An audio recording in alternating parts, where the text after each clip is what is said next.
And welcome back to Microsoft Flight Simulator 2020 World Tour.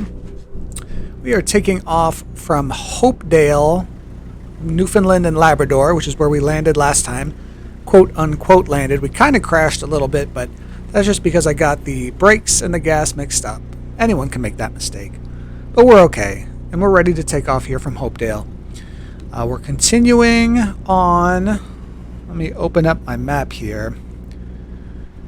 Kinda, so I have an idea of where we'll be going today. This is going to be a shorter flight, probably. Not full 2 hours or anything like that. We are going to be continuing kind of northwest towards the Torngat Mountains National Park. Torngat Mountains National Park.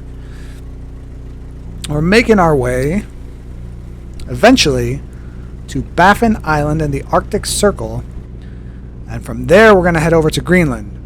We still got a ways to go here in Newfoundland and Labrador before we even cross Ungava Bay and make our way to probably Iqaluit. We'll see if we can get somewhat close to there today.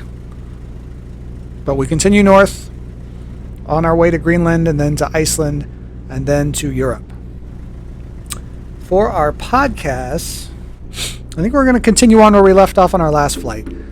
Right now, in real time, it's Sunday, June 5th at 6:43 p.m., so we might get some sunset today. We are going to keep listening to the Friday episode, all the segments of the Sharp and Benning Show, radio show from Omaha, Nebraska. We'll probably just keep flying until that runs out. So let's start that podcast. And here we go. Well, first of all, there was nowhere to stop between LA and Houston. By the way, the LA-Houston, is that 10? I believe so. That and is it's awful. Yeah. It's one, because It's New Mexico, Arizona, then West Texas, all the way to the other side of Texas. I'm going to be honest, you think there's not a lot in West Texas, and there's not a lot in New Mexico either. It is not a base. I think the only place we could stop was Las Cruces. Ooh. And not a booming metropolis. No, but it does have a significantly large college. It does. So does El Paso. Yes. El Paso's way bigger than I realized. I thought It always looks big when I'm watching the Sun Bowl. I kind of imagined El Paso as just this sort of blip in the middle, like on the way to the rest of civilization. It was it's not New York, obviously, but it was a good-sized town compared to my expectations. I think I was picturing like the Alamo, basically. Yeah. Like 1800s. Daniel, like, what was it, Davy Crockett, like the whole deal. That's kind of what I was just like, that's El Paso, that's the whole city. It's just one building. It's the Spanish Mission. We're done here. It wasn't the case. There were more than just the Spanish Mission. It will surprise you in West Texas. Like, I was last fall, I was in Lubbock. And Lubbock is a lot larger than I remember. It has really, really grown. But it is kind of in the middle of nowhere. I would say it's still in West Texas, which is a wasteland. Yeah. But there are, it's like a growing city. Basically from Tucson. Where's everybody coming from? They're leaving the other part of Texas. They're just like, we got to get out of here. But basically from Tucson to San Antonio is just desolate. It's like Mad Max out there. There's just nothing. And my constant thought was, I could die out here and no one would know for years. That's such an uncomfortable feeling, isn't it? Oh, it really is. And I'm not to be like that guy, but being of a certain pigmentation in West Texas is not the most comfortable thing in the world. So Shafe will join us coming up at 9, because it also, as I mentioned, a huge weekend in Lincoln.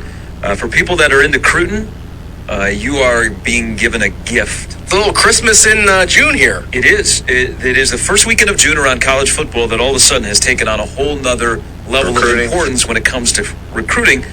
The game day visit, maybe less nowadays. The summertime visit, and especially Friday Night Lights, which Nebraska is hosting tonight, it becomes a big, big deal. And Nebraska has a monster weekend. There are some dudes on campus, not just numbers, but there are some guys that could be significant game changers. High-profile guys, yeah. So Shafel join us coming up at 9. Also, Matt Verzal stops by, and we will welcome in Allison Footer to talk Major League Baseball as we are past the Memorial Day. We're now into June, so you can start to make some decisions on things. There was a really good game late last night. The Mets, who are opening up a 10-game, 11-day trip on the West Coast, they got shut out by the Dodgers for the first time this year. They got beat by the Dodgers 2-0 as they complained about the facilities at Dodger Stadium. Sure. They said maybe smell a little bit like urine. Okay. Which we've been places before, and that's a very distinct smell. It is a distinct smell. And it reminds me of Rosenblatt. And then Francisco Lindor hurt his finger, slammed it in a door. When you hear an athlete say something like that, do you believe that? No, never. If you no, not even a little bit. And it's not to say that it's impossible, right? Fingers get shut in doors sometimes. But if that's actually how you hurt yourself, A, that's a little embarrassing. I'd probably be like, I was working out, whatever. But B, we've had enough situations in sports and in baseball in particular where guys have hurt themselves doing idiotic things. Yeah, like a punctured eardrum when you were cleaning out your ear with a Q-tip. I've heard that before.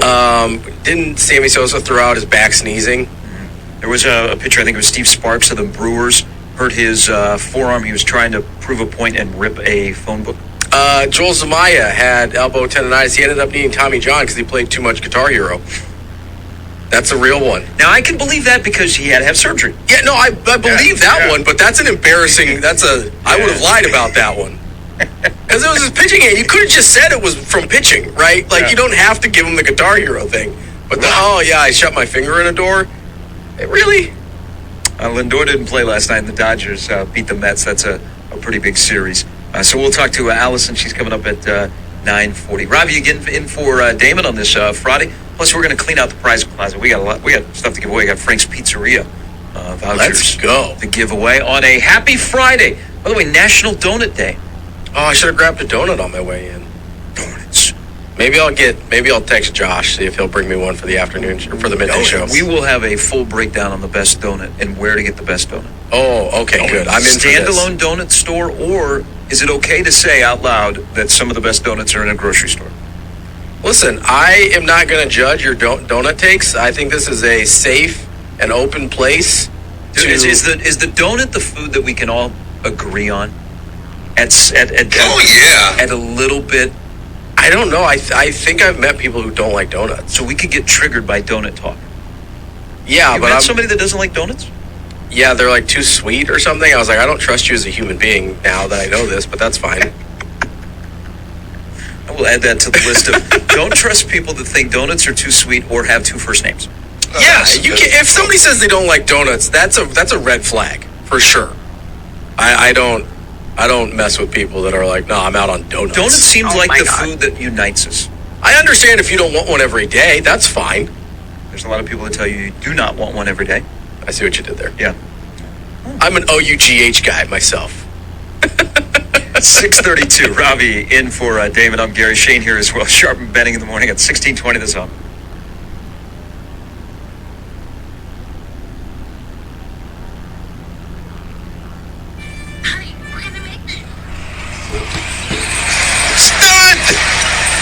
Isn't that Cedric Maxwell? Isn't he the color analyst I believe with so. Sean Grande? Shane, you really just gonna play one of those every break? Is that what's happening here? Hey, he could have had. And so, Sugar Shane. So the ABC broadcast last night was impacted by COVID. Yeah. There was no Van Gundy, who sounded, I mean, I'm not surprised. Van Gundy in Game 7 of Miami Boston. Yeah. You know, they tell you right before the Mike Breen is out because he tested positive for COVID. And here's Van Gundy, who sounds like he is sick on the air. Yeah. In a broadcast, by the way, Game 7, I thought had no emotion. It was just kind of, So Breen still out yesterday. Woj is out. Yeah. Van Gundy is out. All COVID. Breen, I mean, last night you get Mark Jones and you get Mark Jackson together. Yeah. That would have been a game with all the threes to have Mr. Mike Breen and a lot of bang going on in the game. And it also probably would have been a night because I was expecting a little bit of post-game on ABC. Sure. They immediately went to local news, and so you have to flip over to ESPN. That would have been one of those nights to have the TNT crew on site to break down that game, for sure. especially that fourth quarter. Yeah, that's the one kind of bummer about the NBA Finals is that the TNT crew is done for the year. I almost wish that they would, even though they don't have broadcast rights, and I wonder, there might be something in their contract that prevents them from doing this, but still doing a show. Yeah. That I think a lot of people would watch that, but I'm guessing their rights prohibit them from doing that because no one would watch the ESPN stuff. Was that a time thing? I mean, because I thought it was, being in radio, you like the back time to the top of the hour. They almost hit that like right at 10:30. I thought about that when they did that, and I almost thought maybe they were trying to do that to give the local stations a break and programming a break to get it back on track. Folks over at KATV had a big smile on their face.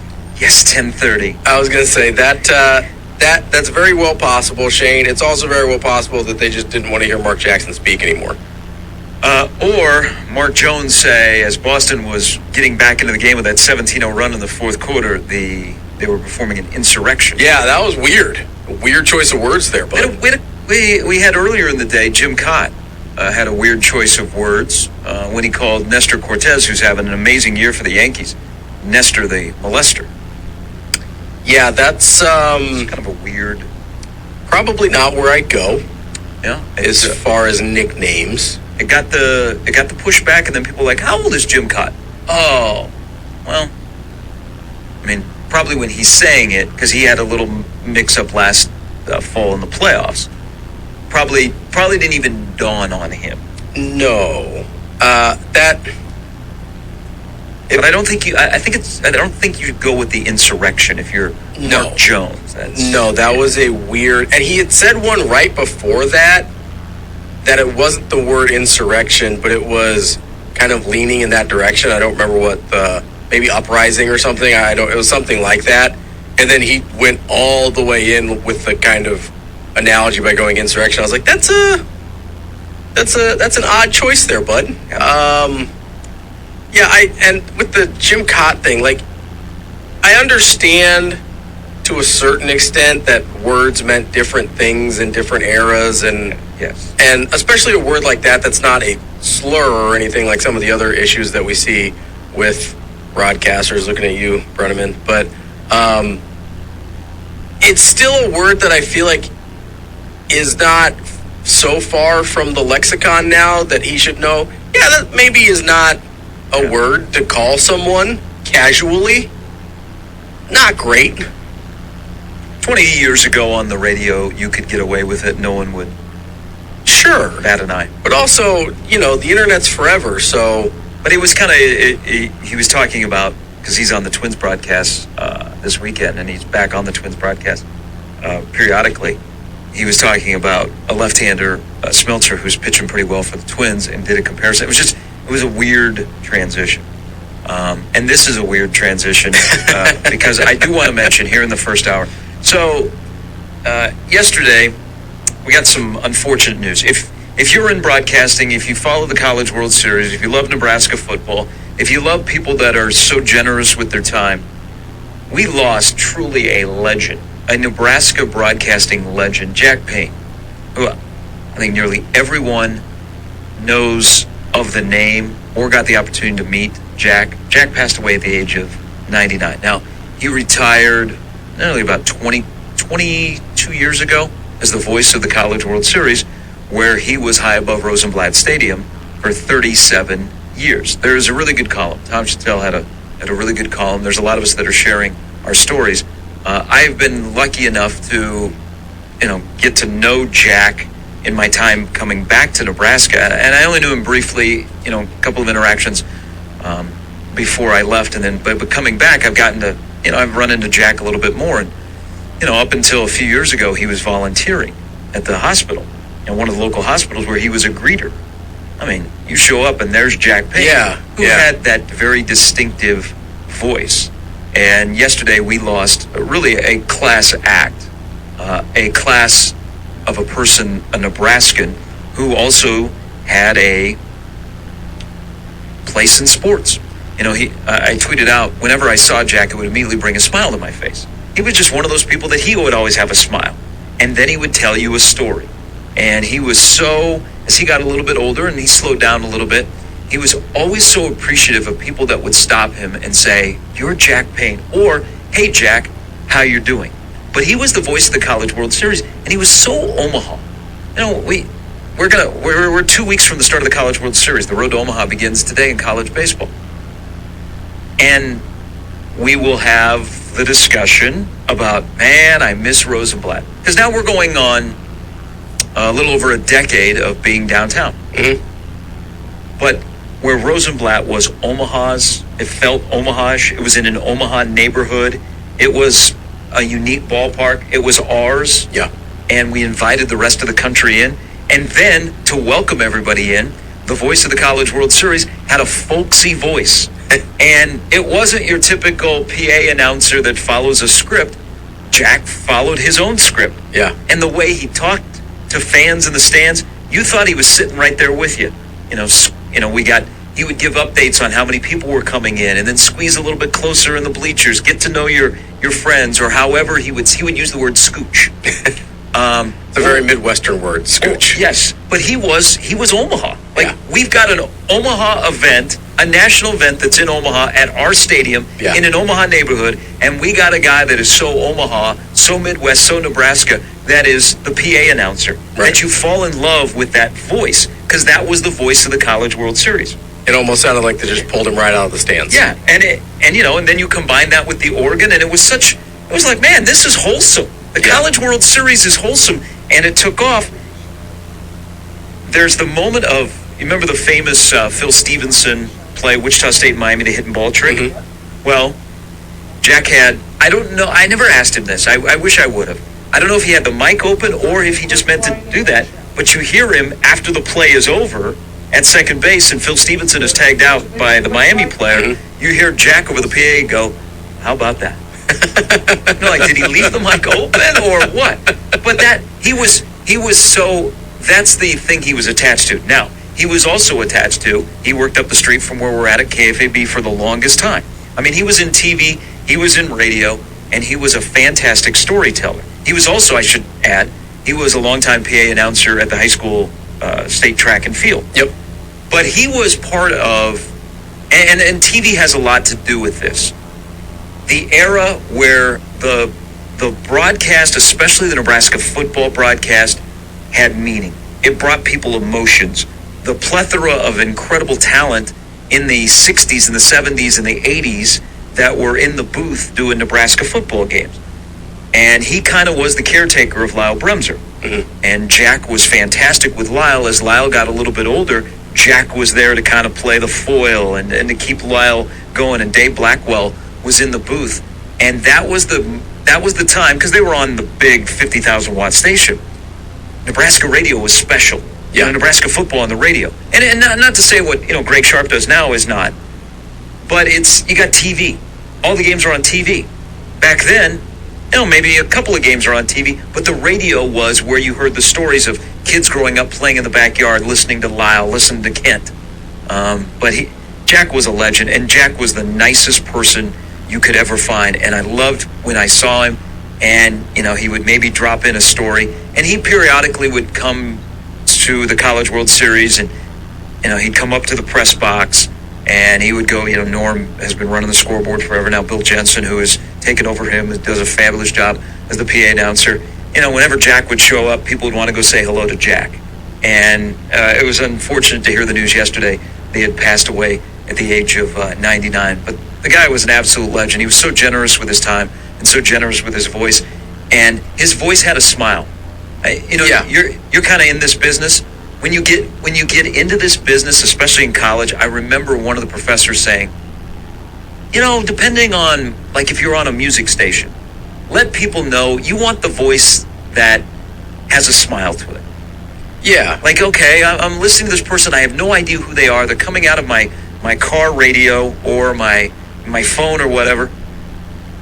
Okay, they have their voice is a smile. That's what Jack Payne was. That voice brought out a smile and a feel, and he will be missed. And I'm sure this year at the College World Series, we've lost two people that have significant impact on our College World Series. Sure. Steve Pivovar. Yeah. And you remember the great tribute that they did for Piv. Right. I'm sure in a couple of weeks we'll see another great tribute to the late Jack Payne. Yeah, I have to imagine. And most of his career was just a little before me.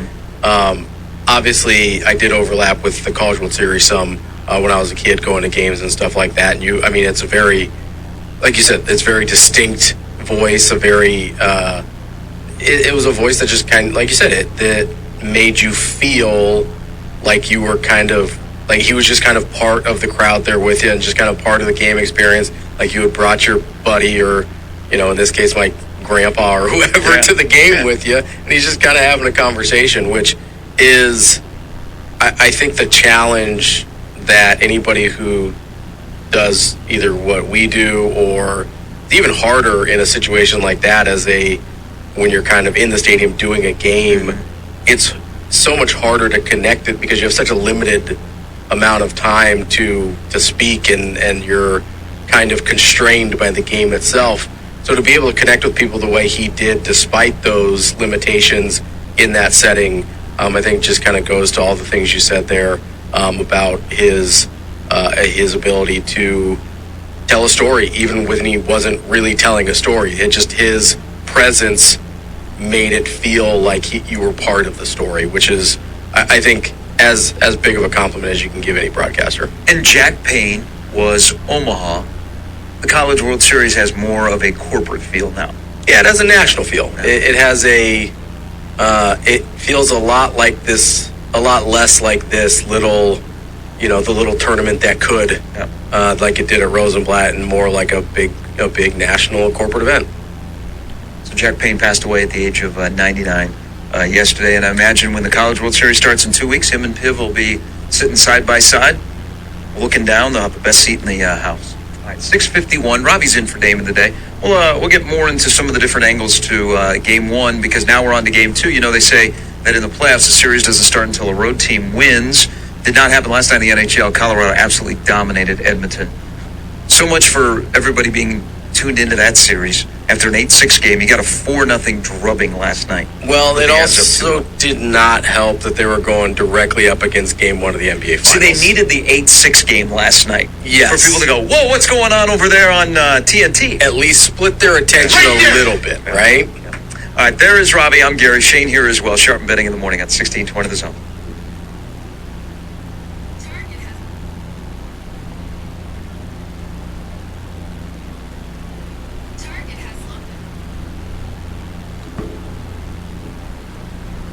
All right, the morning after Game 1 of the NBA Finals, I can see on Twitter and some of the talking head shows, there's a lot of hot takes that are going on. Yeah, I think there's a lot of overreacting to Game 1 going on. Why, on ESPN, they have found a home for J.J. Redick. Yeah. He is on, Get Up, he's on First Take. He's on almost everything now. I mean, they have him on as much as possible. Why would you not incorporate him? Because I really like his perspective, because he hasn't been out of the game very long. Why not more pregame? He hasn't been out of the game very long, and he has a different perspective on things. He still has a perspective of a player, where I think Jalen Rose wants to still have the perspective of a player, but he has been media. He's been out of the league for a long time. Yeah. And honestly, I think JJ is more interesting than Jalen Rose. Again, when I say I don't like Jalen Rose, I'm not saying like as a human being. I obviously don't know him. But I've never been a huge Jalen Rose fan in terms of his analysis or things like that. I think a lot of ex-players don't offer that much in terms of good basketball analysis. Some of them do, and some of them are awesome at it. I think J.J. Redick does. I think he's really good at... And he also kind of... I really liked the Bob Cousy thing from a few weeks ago. Yeah. Where, was it Stephen A. was trying to convince him that Bob Cousy was the best point guard or one of the best point guards of all time, or at least better than Chris Paul. And JJ's like, are you out of your mind? And I appreciate that, because it's kind of something I think a lot of us think, where you watch the old clips and you're like, I understand he probably would have modernized himself with the game a little bit if Bob Cousy was born today, but you can't tell me in a million years that he's as good as a Chris Paul or a Steph Curry as a point guard. Just get out of my face with that. And so I appreciate that he's willing to. I think he is not as deferential to some of the older talking heads where he kind of seems like they think everything was better either in their playing days or when they were growing up watching the game. And JJ, accurately, by the way, reminds people, no, this is the best the league has ever been. And that's, I don't think, disputable. You may not enjoy it as much as you did in the 90s, but the basketball, just the pure basketball skill and talent, is way better than it's ever been in the NBA. He's also not going to give you the Michael Jordan was bad for the game, which came out yesterday. Yeah, not a great take. I don't know, 30 years ago, the guy that was bad for the game scored 39 points in the first half of a playoff game, NBA final game against Portland. Is that good? That seems pretty good. You know what, though, Robbie? He only had 4 in the fourth quarter in that game. Oh, come on, against man. Portland. Oh, he's not clutch, obviously. I will say this. Obviously, Michael Jordan was incredible for the game. And I didn't listen to the Stephen A thing because I try not to listen to Stephen A at all. But you can make an argument that in his success, made GMs and other teams want to build their teams in a way that made basketball less appealing for a while. He was obviously incredible for the game because between Magic, Larry, and Michael, they saved the NBA. They saved the NBA. The NBA is probably less popular than the NHL right now, if not for those 3 guys. It is probably somewhere, if it still exists, somewhere in the MLS neighborhood. So he saved the game and was incredible for the game in that way. But in terms of team building, and this is really a GM problem, not a Michael Jordan problem, because GMs aren't smart enough to realize, oh, there's not going to be another one. So maybe we can't replicate what they're doing. It's the same thing with Curry. You know, they try and find, like, they Trae Young, and they try and find, you know, well, let's shoot 1,000,000 threes with James Harden or whoever, even though they play the game a lot differently. That's not Curry's fault that everyone's trying to replicate the Warriors' success, especially when it started 5 years ago when they were really trying to find that next Steph Curry. You have to have GMs that are smart enough to understand, oh, this is a once-in-a-generation guy. Let's not change our entire team-building strategy based on a guy we will never have access to. Or say, let's find a Curry and then a Thompson. Yeah. That shoots threes like they do. That's not... No. That's not right. Those GMs are in the unemployment line. Not just a Curry and a Thompson, but like Draymond Green's a unicorn too. There's not another player like Draymond Green in the league. Robbie, his shot is terrible. This is the master of the obvious. His shot is. Which one? I understand that Horford's a better shooter, but which one looks worse? Well, Horford's looks worse. Better results. Yes. I mean, Draymond Green was wide open, and a key point in that fourth quarter last night, top of the key. He was asking for the ball, and I'm like, no. I was like, don't give it to him. No. If he's going to shoot 12 and they times, gave it to him, and he shot. If he's going to shoot 12 times, he's got to do more with it than that. That was a point of frustration for me. Can you imagine if the NBA was less popular now, like you were saying, than the NHL? We'd have a world upside down. Schools would have ice rinks, all of them. I mean, it would be catered towards hockey if it had turned upside down over the last 30 years. I don't think schools would have ice rinks. But you know what I'm saying. And you would see NHL plastered more all over the TV and commercials. I don't know if the NHL would become more prominent. I just think you would have 2 or 3 niche leagues like the MLS, the NHL, and the NBA, and football would just be even bigger. Yeah. I think football would. And you don't think there'd be like bigger. world, the NHL probably hit its peak when Gretzky came to LA. Yeah, I don't know that the NHL is getting any bigger because of the NBA. But the NHL is really good. Yes, but it knows where its pecking order is in the the 4 major professional sports in this country. Yeah, I think that's fair. I don't think a withdrawn NBA means a more prominent NHL. I think the NFL would just dominate even more. Yeah, the gap between the NFL and whatever you perceive as the second most popular sport, the NBA, or Major League Baseball, has never been as wide as it is now. Yeah. That's 1 hour in the books on a Friday. There's Robbie. I'm Gary. Shane as well.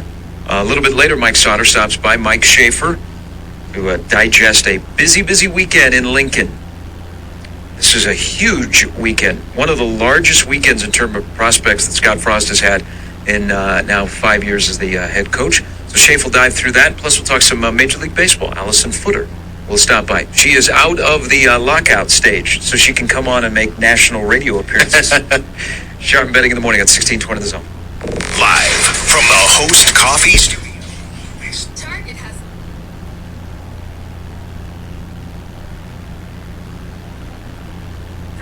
In the morning on 1620 The Zone, 1620thezone.com, and the 1620 The Zone app. Here are Gary Sharp and Rafi Lula. 2-1. Swinging a high fly ball, deep left field. Get out the tape measure, long gone. Frank Schwindel, Cubs lead 3-2. Disrupted by Nugent Hopkins, the Oilers turn it over. Ranson it back for Kadri. He scores! The Kadri man can! Off the turnover, Nazem Kadri makes the Oilers pay. It's his 7th goal of the playoffs, and the Avalanche find the first goal.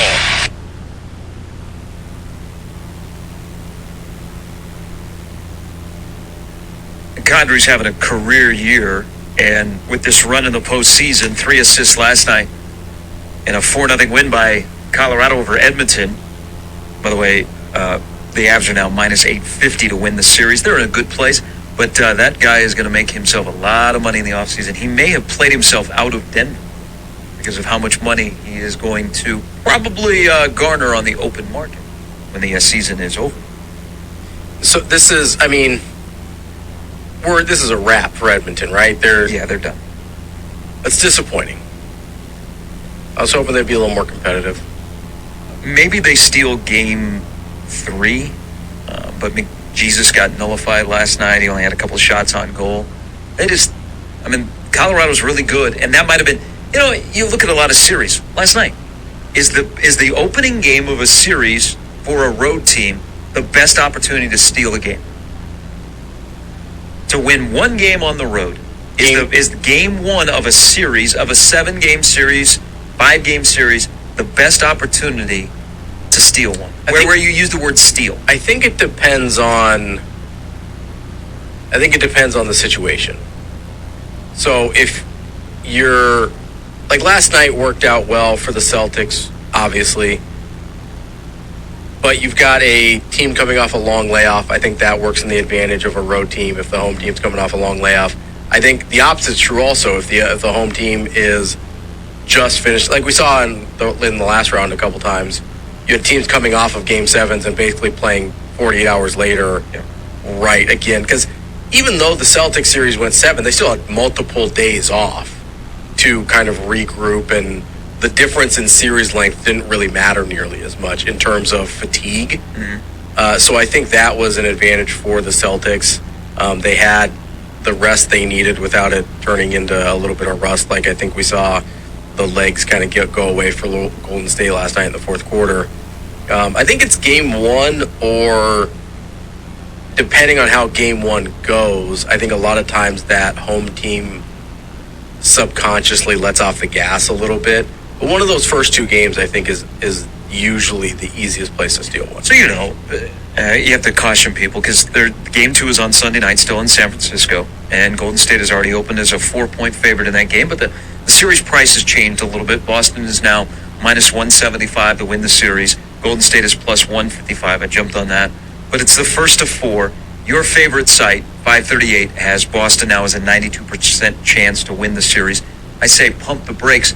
But look at if you would have flipped the fourth quarter last night, if it would have been Golden State that went into the fourth quarter down 92-80, and they outscore Boston 40-16, and they come from behind to win on their home floor, look at the narrative going into game 2 for the road team that was up and then are down in the series 1-0, trying not to go home down 2-0. Yeah, no, it would be a completely different narrative. And honestly, if that had happened to Boston, we're probably talking about, can they get any games from Golden State at this point? Because that's it's a huge psychological killer in that sense. And I think if you're talking about any team other than Golden State who has so much finals experience, I think you probably are hearing a lot about, okay, mentally, can they bounce back? I don't know that anybody's worried about that with Golden State in this situation, because you kind of just assume they're ready for anything. So 1-0, Boston leads that series. That'll be game 2 coming up on Sunday. A little bit later, as we've been kind of alluding to all week, this is a big weekend in Lincoln. If you're into recruiting, I get it that, well, I want to wait till see what happens on the field. I'm only worried about 22. That's fine. I understand that. That's appropriate. But for the future, to gain ground, you got to have some dudes. And Nebraska has some dudes. What will be the interesting part of this weekend, Robbie, I think from the recruiting standpoint, Nebraska hired 2 guys who are known for their recruiting ability. Mickey Joseph and Bill Bush. Mm-hmm. Very good recruiters. They love recruiting. They love relationship building. They're okay with telling a kid if he sucks or not. Or you got to do X, Y, and Z. Or this is what I see in you, and this is where I can take you. I mean, in where everybody's kind of spewing the same message to kids, honesty works. Honesty works. I think it's might be Omarion Miller or one of the wide receivers that's on campus used the phrase talking about Mickey. He tells me real stuff.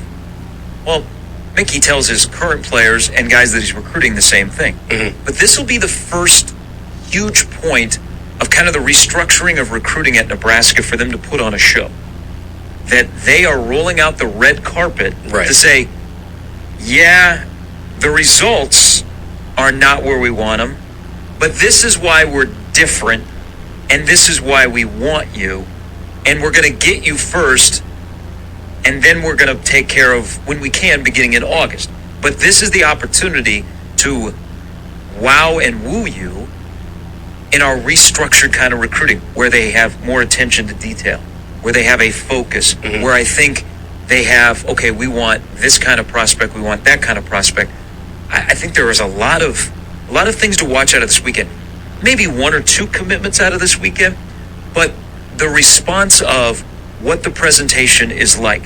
Because whether it be in-state players, and there is Malachi Coleman, there's Maverick Noonan, there's Brock Knudsen, the lineman from Scottsbluff, that are all on campus, is how you approach them when you can't approach them saying, we're 3-9 last year.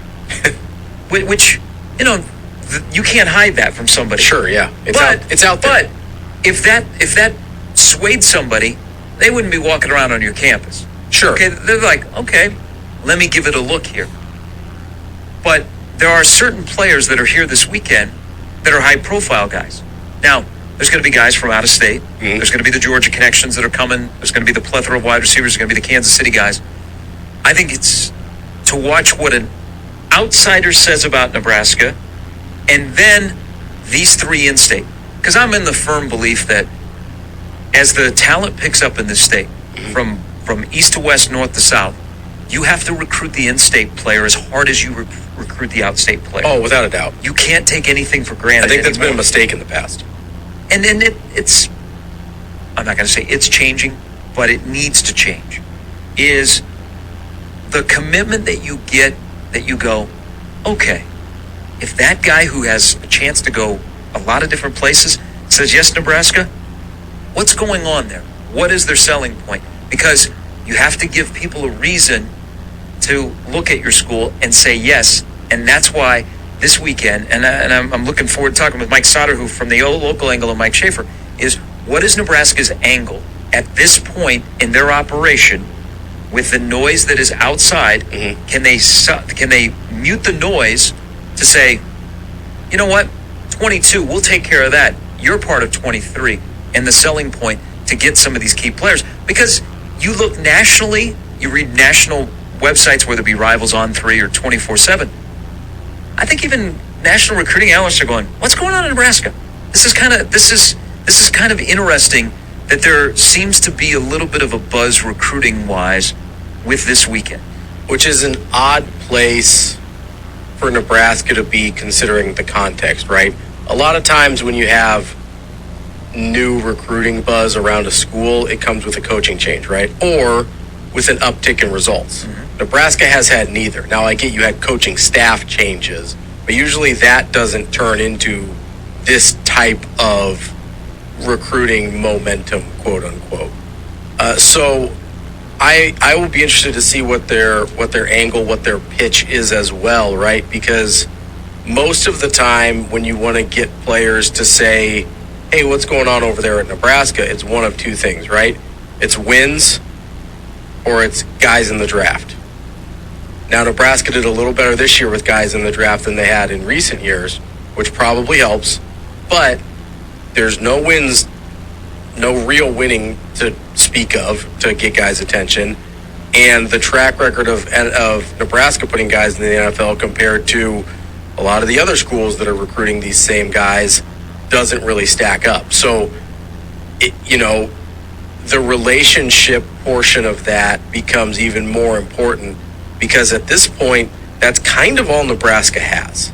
Nebraska really doesn't have, and maybe I'm wrong. I'll be interested to see what Souter and Schaaf say later, but it seems like from where I'm sitting, there's not a lot of other pitches in that arsenal for Nebraska to toss out there at this point, right? And you still have, like you said, the kind of the context of what's going on here. You still kind of have this cloud of, well, even if I really like Nebraska, let's say I like the place, is this staff going to be around to continue to recruit me to this place or to honor my commitment? That's a dark cloud over this whole thing. Yeah, who am I committing to? Am I committing to the head coach or am I committing to a position coach? That maybe survives if there's a coaching change? Are you committing to a place, which you don't see as much anymore? You see mostly committing to coaches, and even further down, a lot of times you see committing to position coaches, not just head coaches. It seems like there's been a more recent shift, and I think obviously the relationship with your position coach has always been important, but it seems like, I don't know, last 10 years or so, while the head coach is still incredibly important in recruiting, having positional coaches that really connect with guys at their positions is a huge part of this now, where maybe it was before and it just didn't get talked about as much, but it's something we're very aware of now. And this might be, I don't think you want to admit this out loud if you're a head coach, but let's look at it from Nebraska's standpoint of what they've done in the offseason with their roster. So you got 33 new scholarship players, you got 15 who are coming out of the portal. And Damon and I had this discussion before, that your head coach was a portal guy before we ever knew it. Before there was a portal, right? I think he relates to guys that are a little bit older, that have been around the block, okay, that are choosing your place. It's a business decision. So guys in the portal, how many times during this year and a half, maybe 2 years, where portaling has become a major talk of college football, have you heard a player, and there are a couple that, Trey Palmer with attachment to Mickey Joseph, they talk about the school that they're going to next is because of the position coach. Primarily across the board, it is about the head coach. Mm-hmm. Okay? Stephon Wynn, really good interview with the On3 guys. He talked about what he was looking for. Now, I say he made a business decision. He wants to go to the NFL. Mm-hmm. I come and I play on the nose or I play on the defensive line in the Big Ten, and I have success. Yeah. That's going to be some pretty good tape. Sure, okay? Absolutely. I could get good tape at Alabama, but I ain't playing much at Alabama. When I come to Nebraska and I play a lot and I play against those Big Ten offensive lines, I get good tape. That's a business decision. It benefited me. I'm going to the NFL. Yeah, absolutely. But he talks about the relationship and a bond that he built with the head coach. Now, their courting is short. Mm-hmm. It's you want to play in the league? We got a spot. Boom, let's get together. Yeah. Scott might be better at relating to older players. Sure. Portal guys. And people that don't know anything about him. Because if, let's say you're an in-state player. Yeah.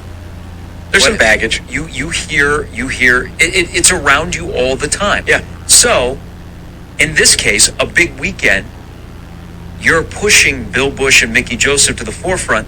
Scott's right there, but this is a position coach. Yeah. Kind of weekend.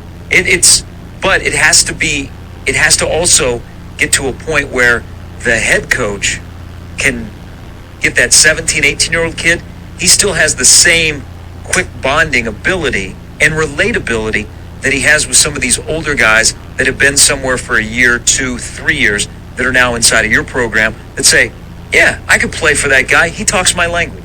Well, can he talk the same language as a 16, 17-year-old that has your program on the radar?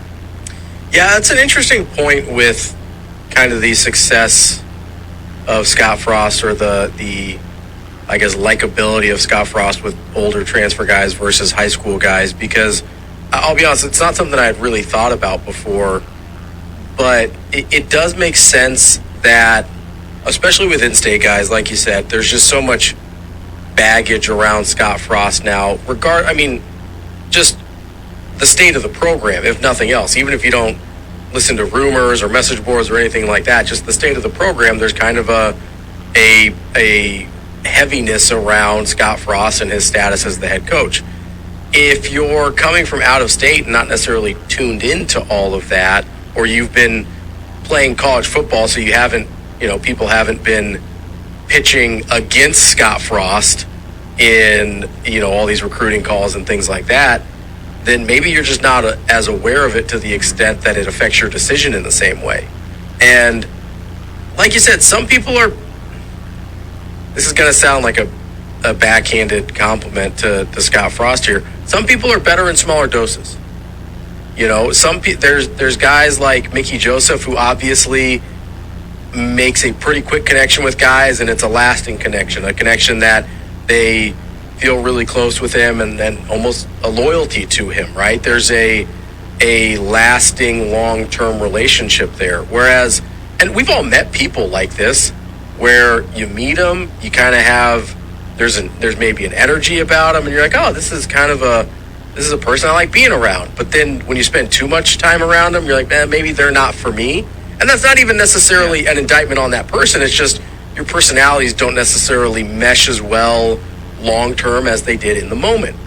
Maybe that's just how Scott Frost comes off to recruits. So in that kind of instant speed dating scenario of transferring, he comes off a lot better to transfer guys than he does to recruits, where you're talking about a years-long courtship usually with these guys. What is it, minimum 2 years for most of these guys that you're talking to them before, a minimum before you get a commitment. So it's probably good to have both types of guys on your staff, right? Guys that can come in, close the quick deal and get out, and guys that can build that lasting relationship on these kind of longer term deals that you have with high school recruits. Yeah, they have to have some wins this weekend. They have plenty of players, whether they be in-state guys that have every opportunity to visit Nebraska when they want to. Yeah. And then some of the outstate guys, like a guy who I think Amir Herring, the offensive lineman from the Detroit area, who's a 4-star offensive lineman. He's 6'3", 280. He's got the look of you could build him into a Big Ten lineman. Sure. This will be his second time here. Okay, this will be his second time in a couple of months. Yeah. Okay, he keeps coming back. There must be something why he's interested in your program. Now it's interesting because we were talking about sales off the air. Yeah. We're talking about, do we ever want to be a salesperson? The tagline is all ABC, always be closing. Yeah. Okay, so if a guy comes into my shop once, peruses, okay, you see what I have to offer. Yeah. Then if he comes back again, okay, there's something there. There's something you're offering that he's interested in on some level. Now, let's get him to buy something. Now, if they come back a third time, well, we may have a regular customer, but now I need to lock that customer down. You need a commitment in terms of this is somebody that, because like Malik Coleman, we all know when a guy is at 70th and A and you're in downtown Lincoln, that's a guy you can't let hop on I-80 and drive away, even though he's got plenty of offers all over the country. Yeah. He could drive east, he could drive west on I-80, he could drive south on Highway 2. There's a guy that has seen you plenty. Yes. Okay? He knows everything about you. Yeah. Now you make it official where you can do a couple of other different things. You're not going to lock him down this weekend. Yeah. But man, could you solidify being in the driver's seat with somebody who has been on your campus a lot. Like Maverick Noonan has been there plenty of times. You need a win or two out of this weekend, not necessarily a Malachi Coleman win, but some of these guys that have been here a while, because are they going to keep coming here, but yet they're going to go somewhere else? At some point, if they've been to your campus 2 or 3 times, you gotta say, hey, what are we doing? Yeah, We good? Yes.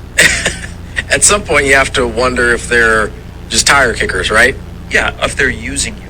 Yeah, there's like, I like the experience. It's fun. It's a good environment. I like the attention. I like being wined and dined, which, again, not a judgment on these guys. I think everybody likes that to a certain extent. Everybody likes being shown the love, right? So I don't begrudge them at all for it. But if you're in Nebraska and if you have guys coming back to your campus multiple times and you can't get a commitment, one of two things are going on there. Either they really have no interest in actually playing for you and they just like the attention and the love you show them, or 2, your closers aren't getting the job done. So I also understand from the coach's standpoint where there can be a level of frustration that, hey, this guy, I'm talking to him all the time. He's been to campus 2, 3 more times for the in-state guys, and you can't ever put terms on the relationship, right? It's like when you're talking to somebody and you're trying to date them, but they're like, we don't want to put labels on anything. Let's just kind of hang out a little bit more. And, at some point you're like, hey, are we doing this thing or not? Yeah, it's like when you come into a store for the first time and you're browsing and the customer service rep will say, can I help you? You're like, no, I'm just looking around. Okay, we're good. That customer service rep is going to go back and do whatever they're doing. First time, you're just getting a feel for things. So the next time you come in and they recognize you, they're like, hey, let me show you over here. We have some nice skinny jeans. Is there anything in particular you're looking for? Yes. And then if you don't buy, then the third time you come into the store, they're like, okay, is there something that I'm not doing? Yes. But yet they're interested. Always be closing. So I think they're either interested or they're bored. Let's hope in the recruiting part that's not the case. Right? But I mean, that's got nothing to do on the first weekend of June. Let's go to Lincoln. I mean, is it out of the question? Yes. Is it? Yeah, and that can't be bored. I mean, because I think a coach can see in if a kid is really using you. Okay, that's fair.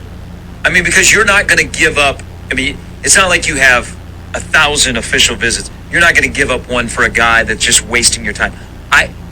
I'm not saying that doesn't happen, but I think coaches are better these days at reading into that. Sure. Because they've probably gone down that path far enough that they can read the kid if the kid is just wasting their time. You would hope so. Schaaf and Sauter will dive deeper into this. Mike Sauter's coming up in about an hour. It is the start of the road to Omaha, the College World Series. It is the start of the road to Tennessee winning a national title. And just like Oklahoma and softball, Tennessee being the greatest team in the history of that sport. Oklahoma rolled last night. We'll discuss that, because as I watched, and they bludgeoned Northwestern 13-2 in a game that was over after 5 innings. The softball, and it's great for TV because it's quick, it's exciting. Where that sport has gone is pretty amazing, with an Omaha connection to it, and not just Jordy Ball, who did pitch yesterday for Oklahoma. We'll get into that much more. 7:32. Ravi is in for Damon here on Sharp Betting in the Morning. Can I ask one question? You ask as many as you'd like, Shane. It's your show. It's Friday. You can do whatever you want as long as you bring Ravi and I donuts on National Donut Day. Who has a better chance? Apple fritter, please. Who has a better chance of overcoming 0-1? Tampa Bay or Golden State? Well, I still have... Ravi is... Why are you asking that of him? He's a Dubs fan. I still have Golden State, so maybe Gary can offer a more unbiased... Well, right now I find the parallels pretty interesting. I mean, if you compare those two teams and then you compare Boston and Colorado, I mean, they've gone down similar lines. I mean, really, you got Tampa Bay and Golden State, both the dominating teams in the past 4 or 5 years. Obviously, Tampa Bay's got two cups. We know what Golden State's done. Their 4 out of 6 or whatever it is appearance in the series here. You got possibly the best player in the game at Golden State. You have one of the best players. By the way, I want to give you a stat. Are you ready for stats? I know you like numbers. Yeah, what's up? You like narratives? Yeah. You like interesting, hey, if Golden State holds on in the fourth quarter, you don't hear this number? Have you seen what Curry has done without Durant in the finals? Numbers wise? No. No, I haven't seen that. So they've lost 8 of 9. They lost 6 in a row at home. That just flashed across ESPN. That's not great. That is separated by about 5 years. But that's a stat also that if they win last night, that stat gets buried. Yeah, because it's they still would have lost 7 of 9, which is not much better. I will say, as Ravi, hey, I need some money, so I want Golden State. Okay. It depends tonight with Tampa Bay what version of Vasilevsky you get. Vassy. Is that what you're calling him? That's what they call him. That's what they call him on the radio. I mean, hockey guys have the greatest, nicknames. Yeah, Super creative, too. yeah. I mean, I was Sharpie. Everything is and there's a Y. Jonesy. They have parallels similar. I mean, each one of those teams should be winning the series right now because they've done it. They've been there. They are the team. Now, you could make a better case for Golden State possibly being up 1-0 than you could for Tampa. Tampa was outclassed the other night. Yeah, Tampa got beat up pretty good. Yeah. Golden State had watched Boston go on a heater. Yeah. 17-0 run, Rob. They got hot for like 6 minutes and it was over. I think it was 8. I mean, Draymond Green's going to I'm not counting minutes here. Sharp betting in the morning at 16:20 this Think spring, think Omaha Garden Center.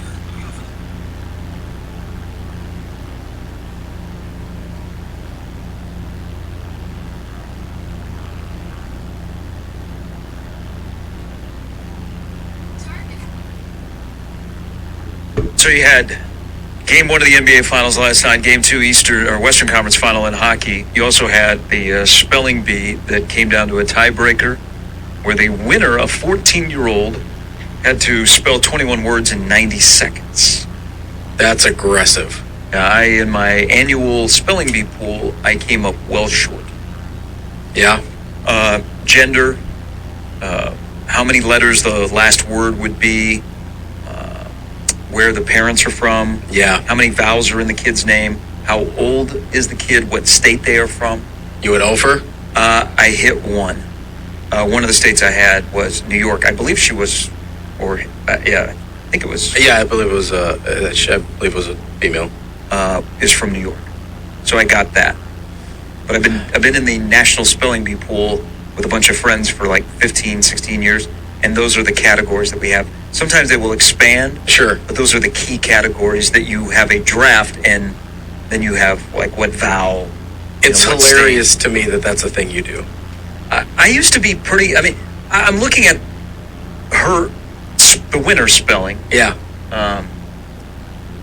and like it was intense. I used to watch it. Now it's not even on ESPN or ABC anymore. It's on Ion Network. Ion, yeah. Yeah. So I don't watch. And when COVID hit, they kind of took a pause.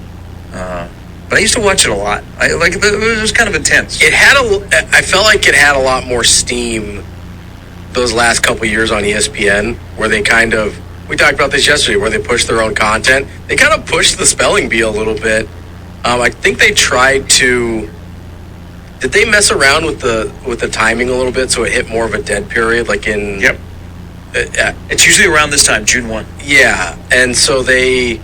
I think they tried to use it a little bit to fill some content holes and things like that, and ESPN pushed it a little bit there for the last couple years they had it on the network. Harini Logan, 14 years old, is the winner. She's not from New York, she's from San Antonio.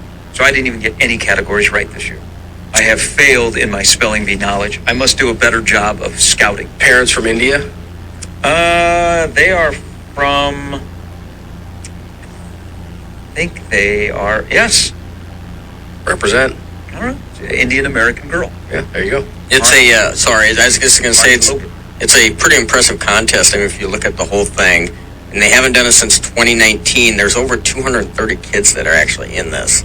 And it says here, I was just reading the press release. I mean, I haven't watched it or anything, but it says LeVar Burton was the host of it. So he can't host Jeopardy, but he can go and host this National Spelling Bee. Reading Rainbow guy, let's go. Do they still? I mean, it's ages ago that I got really intense in school, where they gave you the small little blue book that had all the words. That's the book that you practiced out I don't of? know. I don't know that I ever did a spelling bee. I did a geography bee and some kind of a science bee, but I don't remember doing a spelling bee. Lincoln always has the adult spelling bee, which can get kind of interesting. That could be a little funny, I think. Yes. We should cover that. We should do it here in Omaha. But for Lincoln, I've been doing it for a long time. But I remember 5th grade, you got the little blue book that had all the words, and then you would take it home and you would study with your mom, dad, whoever was in the house to prepare for the competition. I failed miserably, and I was crushed. It was not on par with the losing in the Pinewood Derby as a Cub Scout. Sure. It was close. Yeah. Well, kids nowadays probably have a little bit more. I mean, maybe They're smarter. They're smarter. They're better kids than what we were, but they also have an advantage. As in, I mean, you can play Wordle and you can play Scrabble. You can do all that stuff on your phone, online. I mean, you have access to it 24/7 if you want to, continue to improve at spelling. Whereas maybe we didn't. Besides maybe reading the dictionary. I don't know. You were sitting around reading the dictionary His when you little were a blue kid. book. No, it was That was a little blue book.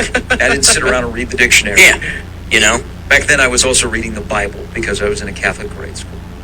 So I read the Bible. And, I mean, if they would have, if the spelling bee would have had like biblical words, I was gonna say if you could have gotten biblical name spelling bee, you would have crushed it. I could get resurrection.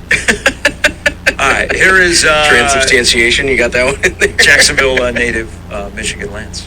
How you doing? Hey, man, I'm doing good, man.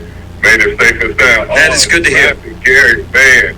Hey, I'm crushed from my 5th grade spelling bee too. It was 5th or 6th grade, man.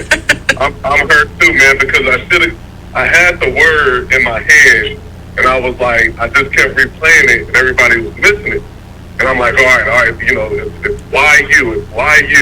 And the word was yucca. I don't know if you guys spell it. And so I'm like, YUC, like, you got it. So I get up there, I say, you. And I just stop. I'm like, man, I'm the only person that knew the word. And I come up here and get him. But hey, man, I'm still crushed too, Gary, so I feel your pain.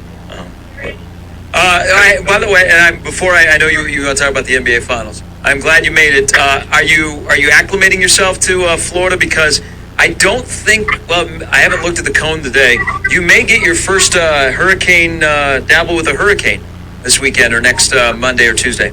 Yeah, I did see a little bit of some tropical storm coming. I didn't look too in depth with it. But yeah, man, had a walk this morning. We made it in Tuesday safe and sound. Tuesday night, had a walk got out with the family, walked this morning before it got too hot. The humidity is like 90%. So we got out about 7:15, man, and so making breakfast now. So, we've been here the last couple of years and for long periods of time, like a week in the summer, 2 weeks in winter break. So we've been doing that the last 3 years. So we've kind of a pretty good sense of everything. So that's great to hear. What did you think of last night? Well, hold on. Let's start World Series first, man. The women's and the softball. Man, isn't that devastating for the other teams to hear that? Like, Oklahoma's down 1-0 in the third, and it looks like Northwestern's going to make a game of this, and they just run off. You know what I mean? Dude, that's crazy. And then it comes to find out it's their 39th run rule this year. Like, how many games did they play? Like 45? So they're 55-2. So 39 of their 55 wins, they've run ruled the opponent. Man, dude, that has to be intimidating, doesn't it? Like, that's some next level stuff right there. They are one of the most they're having one of the most dominant seasons of any team that's ever been an NCAA sport. If you want to be blown away, Lance, go online and look at their stats. Mm-hmm. Pitching and hitting. I don't know how anybody's going to beat them in Oklahoma City. Right, yeah, exactly, right. Right. I was like, Vegas in Oklahoma City too. Like, I mean, Northwestern has to be feeling pretty good about this. They're like, hey, we're good. We're in the game here, and then they just run. Man, I said the other opponents, man, that got to be tough. So, hey, I love the softball World Series, man. I've been watching that probably since about 06. consistently, man, and that's a great tournament. Well, and remember, it started in a city park in Omaha, and it's now at a place where they had 12,000 people watching it yesterday. Man, that's awesome. My wife was just saying, too, why don't they have that in Omaha as well? So hopefully they can get it back up here or something. So see how that goes. But, hey, last night, I think it's the Celtics' year. I like Tatum. I think this is his year to break out. And for him to come out there and just get 13 assists, to affect the game in other avenues when this shot wasn't falling, hey, man, this is what I wanted to talk to you about today. Hey, Man, Lance, the only thing Tatum was breaking last night was the backboard. Hey, man, yeah, you're right. But, other people were scoring for him. He had 13 dimes. Hey, Kobe Bryant ain't doing that. He never did that. Kobe was getting his 60 shots, and if he had 20, then, hey, it'll be good. So, hey, what about your boy after the game? What's his name? The guy that was talking about Chris Paul. I can't think of it. The little guard from Minnesota right now, playing for the Clippers. Oh, Pat Beverly? Pat Beverly. Did you hear him last night? So I know he was on with Van Pelt. I did not hear him, Lance. Hey, man, he was struggling. Because, you know what? It's live. It's right after the game. I was like, oh, yeah, this isn't as easy as you thought it was compared to, when he got to, spew off the stuff he's been holding in about Chris Paul. Well, you've been sitting on that for years or whatever, you know what I mean? Mm-hmm. You're comfortable. But, hey, man, he was on the struggle bus. Scott was trying to help him out last night, and he just couldn't. It just wasn't coming out flowing like, you know what I mean, like you professionals do, you know what I mean? You saw it in day 2 of the Chris Paul thing, right? He has day 1 where he gets all the headlines, and right. He's been sitting on those Chris Paul takes for God knows how long, and then he comes back. They invite him back on all the shows day 2, and he doesn't have a lot to offer. Exactly. I was like, hey, man, I said, you thought this was for you. This isn't for you. You just had to, you had the little, 10 seconds of fame. Now it's not even 15 minutes anymore. It's 10 seconds and you're done. Hey, how do you think Golden State's going to respond? I think they're going to respond. Well, the thing about Golden State, which they've always been, I've always felt this about them. To me, they've always been like front runner-ish. I'll just say, no, more front runner. They really, when they win, hey man, they win big. But when things are tight and people don't lay down to them, they struggle. And that's kind of been this dynasty's MO. You know what I mean? Because when they got Durant, hey, when they were winning, hey, they won big, and then they lost. You're down 3-1 and lose, and come back and get Durant. Well, then you're front running again, like you get massive 10, 15, 20 point leads, and the people can't come back. But now you got somebody that isn't going to lay down. It doesn't matter how far you get up; they're going to consistently keep coming, not stop. Unconscious. Hey man, it kind of reminds you of that Lakers Bulls series from '91, to where, hey man, these kids, yeah, they haven't been there, but like they're unconscious. Like it doesn't matter. Like, hey man, we're coming here to win. Their coach is excellent. I think he has great game plan. Man, it wore them down. They talked about the age difference. Hey, them guys in their 30s. And, they come out filling it up. Hey, man, can you do that? You have to play 4 quarters against the Celtics. You can't just, so I'm not saying the Celtics about to sweep them. I think it's going to be a classic Celtics all playoff. It's either going to go to game 6 or 7, and I'm thinking my prediction is that the Celtics are going to pull it out. I believe probably in 7. Well, Lance, I hope you're right that it is like the 91 finals, because the team that won game 1 in that situation lost the next 4. So I'm on board with you there. I agree 100%. Yeah, but Magic and them were old, man. Magic took Vlade Divac to the finals. That's amazing. Like, hey, how is he not considered the greatest? He took Vlade Divac to the finals. It's nothing like LeBron taking Boobie Gibson to the finals. Hey, I'm a LeBron guy. Great with that as well. Hey, Lance, great to hear from you. Hey, thanks, guys. I'll be listening, man. I got the app. It's never going anywhere. I know you will. Down in the 904. God, I thought I was ready to wear my referee shirt. No, I'm a pleasant person, I think. That's fine. I don't really, as long as people are... Well, you're right. Good-natured, I don't...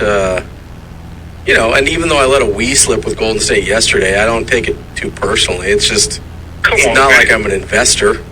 It's not like I played for him or anything. You know, like You said it early.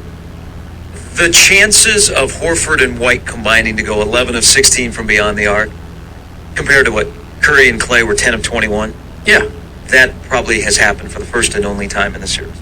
Yeah, I mean, between Horford, White, and Smart, they went 15 for 23. They are combined like 31 or 32% between the three of them shooters from beyond the arc this year. So that's probably not gonna repeat itself. The chances of Steph and Clay going 10 for 21 again are pretty good. I mean, that's not too far off of their averages. And also, like I said, Celtics aren't going to put 40 up in a quarter in the rest of the series.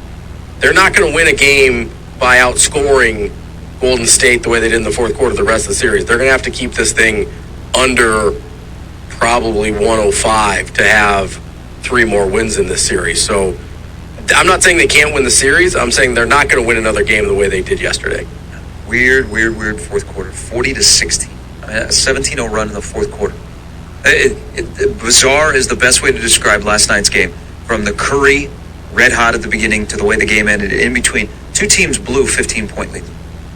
Yeah. Or not blew, but at one point led by 15 points in that game. Also, just for the front runner comment, Golden State did come back 3-1 against Oklahoma City. They come back 3-2 against Houston in 18.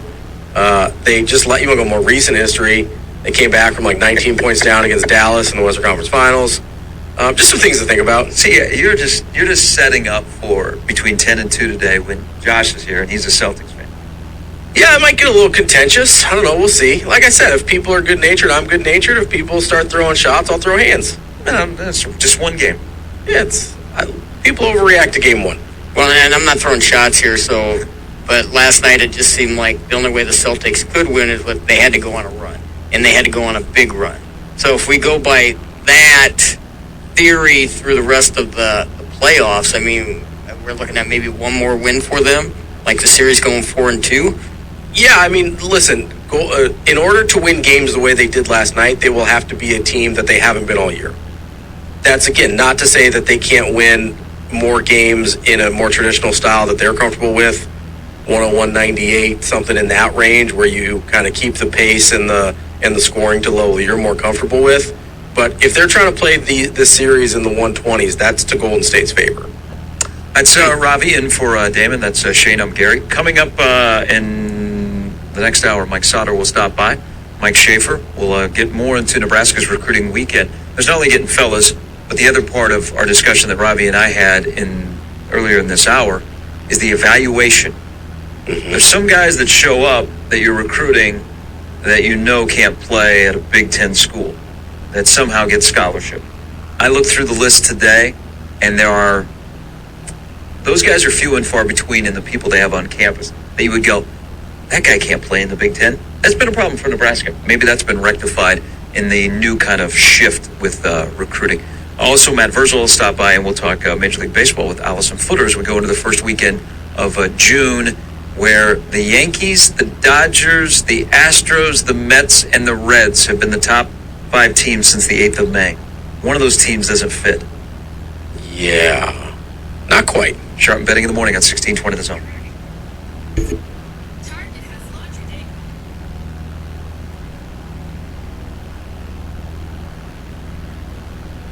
Target has launcher. Another part of local news yesterday was kind of a big story. Bob Warming has retired as the head men's soccer coach over at Omaha. An amazing career, Mr. Soccer, whose fingerprints are all over the Creighton soccer program, and of late the Omaha soccer program, taken him to the NCAA tournament a couple of years ago. Penn State, St. Louis. I mean, there's a reason why Morrison Stadium was built, and he's also part of why Caniglia Field looks so nice as a pitch. But signed a contract extension in the offseason, but at this point in his life, 44 years and a long, amazing career, he has decided to retire. Good use of pitch there. Good soccer terminology. I'm impressed. There's a third stadium that's coming. Yeah. When Union Omaha picks the spot that they're going to build. Yeah. We have pretty good soccer facilities here, and especially at Morrison Stadium, which I'm pretty sure Bob helped build, because they started because he's the godfather of Omaha or Creighton men's soccer. Yeah. They started out at Tranquility Park. Yeah. That he was the key cog in helping build what is a beautiful facility at Morrison Stadium, and then they've really turned Caniglia Field into a really nice place for men's and women's soccer. Yeah, I mean, Morrison Field, even though it's been, I mean, how long has that been open? 14, 15 years now? I mean, it was, mid-2000s that it opened up? Is still one of the premier college soccer facilities in the country. The view is great. You look right into downtown Omaha. And I will say the work they've done to turn Morrison, because it was kind of an underwhelming football venue. Is that fair? Yeah. And to turn it into what they have as a soccer venue, I think they've done a nice job kind of leaning into and using the resources that they had to turn that into a nice soccer facility. But I'm excited to see where Union Omaha goes with their plans, because I think they might, if Warner Park is any indication, I think they're going to do a really good job with the soccer complex as well. They'll have to determine the right size, but whenever they get their facility, you know that they will also make a run on the boys and girls state soccer championships as well. Oh, 100%. Yeah. Right, 2 hours in the books, 2 to go. Mike Sauter joins us in the next hour. We still have on the docket an in-depth discussion about donuts on National Donut Day. You can probably go to any donut shop in town and they're going to give you a free donut today. I'm all in on donut talk. It can be polarizing, but it is the breaded dough that binds us all. It's an important, hard-hitting topic that we are obligated to discuss. We'll do that in the next hours. Sharp betting in the morning with Ravi in for Damon at 1620 The Zone. Live from the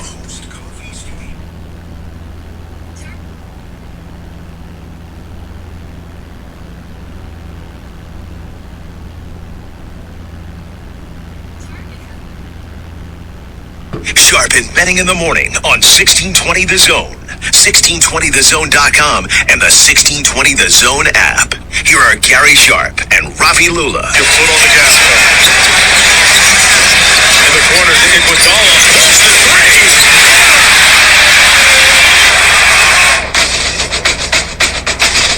Halftime, Sharp and betting in the morning on 1620 The Zone, 1620thezone.com, brought to you by Hearth, Cigars, Pipes, and Lounge. You want to just relax, enjoy a nice cigar and a cocktail, pipe. Our Cigars, Pipes, and Lounge has got you covered. Great little chill place to just relax, shoot the breeze. Talk sports, don't talk sports. Mind your own business. Hang out with friends. Either way, they're all inclusive. And a great location off the North 48th Street exit, located right next to Cubby's. All right, you don't like all these hot takes on the game one of the NBA Finals. You got a couple of days. Marcus Smart, Robert Williams will get healthy. I don't think Boston will do drop coverage anymore in this series, but that's what I would suggest to being Red Auerbach that I am. But you don't want to go under the screens with Curry? Is that a bad idea? Like, if you're Boston, and you're happy, you're waking up this morning, you're in San Francisco, you got a couple of days to enjoy being up 1-0. Sure. But do you even watch the first quarter? Because you probably don't recognize your team in that first quarter. Number 30 has been good for a while. A minute now. The amount of shots that he took in the first quarter where there was not a body in the neighborhood is astounding. And it wasn't like Golden State was running stuff to get him open. No. He wasn't even having to do all of his ridiculous off-ball movement. It was kind of just, hey, here's the initial ball screen. Oh, I guess I'm open already. All right, well, it's going up. I actually thought, and I know that Kerr really likes to stick to his rotation. I know Curry is really comfortable where he plays all of the first quarter, usually only the second half of the second quarter, all the third quarter, usually on the second half of the fourth quarter. I really thought that they maybe should have let him stay in the start of the second quarter and kind of stay on his heater a little bit just to squeeze it. Because like we've talked about, they weren't up by as much as you would have thought, considering how well they shot it in the first quarter. Because Boston shot it almost as well, across a couple guys. But I would have kept Curry in at least in that first minute just to see if he was still cooking after the first quarter. And if not, bring him out. You really didn't hurt anything. I know he came back a little earlier in the fourth quarter than he typically does, but I thought they left him out for too long in the fourth quarter. And by the time they brought him back in, Boston had already eaten up the entire lead and was about to jump ahead. I would have tried to get Curry back in the game before that. Once Boston tied in the fourth, he was 0 for 3 the rest of the way. But how that game started, and he's an incredible shooter. And when he is on like he was in the first quarter, we're all lucky to be watching basketball. And I know that kind of sounds like a bunch of hyperbole, but it's facts. I mean, just a guy that is on a heater and is cooking like him, when he hits shots, bam, bam, bam, it's incredible to watch. But here's how that game began last night. Golden State, 15 of their first 25 shots were threes. Mm-hmm. Boston, 18 of their first 30 were threes. The two teams last night, and there are some guys that shot out of their mind. Al Horford, for example. Derek White, for example. Mm-hmm. The two teams shot 47% combined from beyond the arc. 47%. It was 51 combined. for Boston and I believe 42 for Golden State, which, you know, a lot of people will say, well, I mean, Golden State really shot the lights out of the ball too. 42 is not that high above what they normally shoot. Like, they went, I think, 19 for 45. That's a pretty normal game for Golden State. 21 for 41 is not a normal game for anyone. So I think there's going to be a little bit of regression to the mean there for Boston. Obviously, I think Tatum will play better, but is that going to make up for the regression of likely Al Horford, Derek White, maybe Marcus Smart even to a certain extent? And I'm going to be honest, we're going to have a stinker Jaylen Brown game at some point. That's what he does. Like, he shows... We got fourth quarter Jaylen last night. We did. Jaylen Brown has flashes where he is really, really good, but history will tell you there's going to be at least one and probably multiple Jaylen Brown stinkers in this series. So you need to brace yourself for that, because this is not who Jaylen Brown is all the time. How do you think Gus Johnson took the first quarter last night? Think he was okay watching that? He might have had some kind of aneurysm. I don't know if... It ruined the rest of the game. Ruined basketball forever. Just like Michael Jordan did, right, Stephen A? Do you like how I worked a Golden State clip error? I appreciate that. Yeah, it makes me feel a little bit better. I felt like you were kind of being a little passive aggressive with your drops coming in and out of breaks. Well, and I've mentioned, that's funny. I've mentioned this before. Like the service that we use, they usually tend to provide from the winning side. Yeah, that's understandable. So, like last night, there was a lot of stuff that Curry did that was fantastic. Yeah. I just don't have that. I mean, it's not provided, so that's just one of those, excuses. Well, it happens. Yeah, let's play some hockey highlights instead, man. Come on. Yeah, why don't we play? The Cubs won last night. They beat the Cardinals. The Red Sox won last night. Yeah, it's always a good day when the Cardinals get beat by the Cubs. Taking shots at me over here, Shane. Come in. I'm nice enough to hang out with you guys for another day. I appreciate that. You're just over here, just taking shots. Little jabs. Hitting like 7 3-pointers in the last 8 minutes. Hey, it never fails. Somebody filling in their favorite team. They're usually in the morning after like a significant loss. Yeah, I was on unsportsmanlike conduct the day after the 49ers lost the Super Bowl a couple years ago. So that was fun. Too bad we weren't together that day. I was hammered. That was a weird, and I know diehard fans hate me for stuff like this, but that was a weird experience for me because the 49ers are my favorite team. They have been since I was a kid. But I wanted Andy Reid to get a Super Bowl. Like, I like Andy Reid. I like the way he coaches. I like his track record. I like the way he's developed quarterbacks. Like, I wanted him to get a Super Bowl. And so it wasn't my favorite thing in the world that it happened against my team. And obviously, while I'm watching the game, I'm rooting only for the 49ers. But in the big picture of things, I was glad that Andy Reid got a Super Bowl. I was not super thrilled to be doing radio the next day. I was. Back in the original days of doing unsportsmanlike conduct, yeah. Kevin Kugler. Who? Kevin Kugler. I'm not familiar. Not familiar with him. But I would do the intro, and it was right after the Raiders had lost the Super Bowl, and I come in and I was like going to start making an intro, and he's like, no, don't worry about it. He's like, I got some other stuff for you to do. I got some commercials for you to edit, and he kept me busy for like 2 hours, right? And I'm like, well, we don't have an intro. He's like, no, don't worry about it. I got it. And so when he put this intro together, I think I know where this is going. Yeah, it was like Raider clip, and then it was like big voice guy saying something to the extent, the Raiders suck, and it was just like a minute and a half of that. So I feel your pain with that. I don't know this Kugler fellow, but he sounds like a good time. The road to Omaha begins 2 weeks from today. Well, the road to Omaha begins today. Regionals begin, and then 2 weeks from today, the College World Series here starts on a Friday. I think we've got first pitch in Coral Gables because of few hours. The impending storm. That now there is a tropical storm warning. Well, and I think the Tennessee Regional is at noon. I think my Vols, who I went through the bracket. Yeah, it's kind of a lot of chalk. Yeah, I was looking through last night as I was prepping for the midday show, and I didn't see a lot of, and I'm sure there will be things that we don't anticipate, obviously, because there always is, but I didn't see a lot of opportunity for some of those lower seeds to maybe jump up and bite somebody the way that they seem to most years. See, I only see about like 5 regionals where the number 1 seed is in trouble. Yeah. So I've got my 8 coming to Omaha, and I got Tennessee and Stanford playing in the national championship series. Which are your 1 and 2, right? Yeah. I mean, hello. Going out on a limb there, Garrett. But Tennessee, I am on Tennessee. I want people to experience Vol Nation. I want Tony Vitello, who is, by the way, from St. Louis. It's not like he's a guy from the mountains of Southeastern. He's not an Tennessee. Appalachian. Oh, he's a Dave Van Horn clone.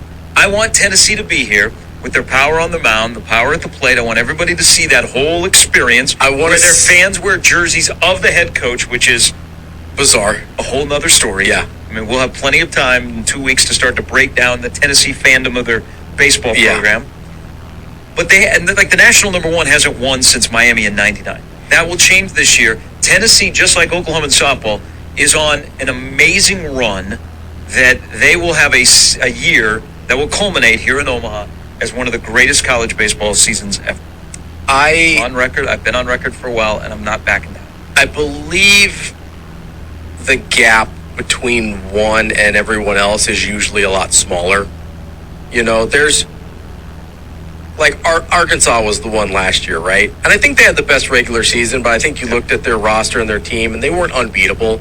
You saw them, and you're like, yeah, they deserve the one, but you also understand how they got beat the way they did, right? It wasn't. If Tennessee were to lose before they got here, I think people would be flabbergasted. Like, they would be in utter shock. Yes. Because this is a level of dominance that we have not seen in a very long time in college baseball.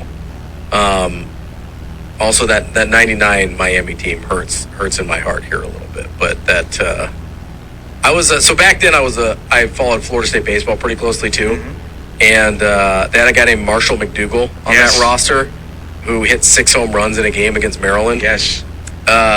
He hit a ball, I think it was in the 9th inning, might have been in the 8th inning, that would have given Florida State the lead, and it came up a couple feet short of being a go-ahead dinger that was a little heartbreaking for me. I was at that game, I was in the bleachers watching the championship.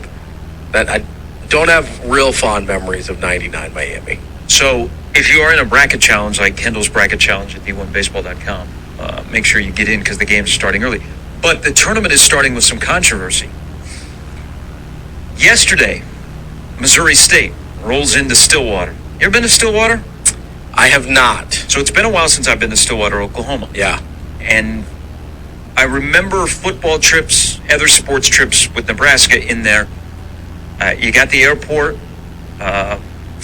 Doesn't have a long runway. You got these big, for football, you got the big charter that's landing. Everything else was a bus trip. But usually the Nebraska sports teams, and this has changed now because Stillwater has grown, and on one side of the town they got an incredible golf course, is you would stay at a Holiday Inn.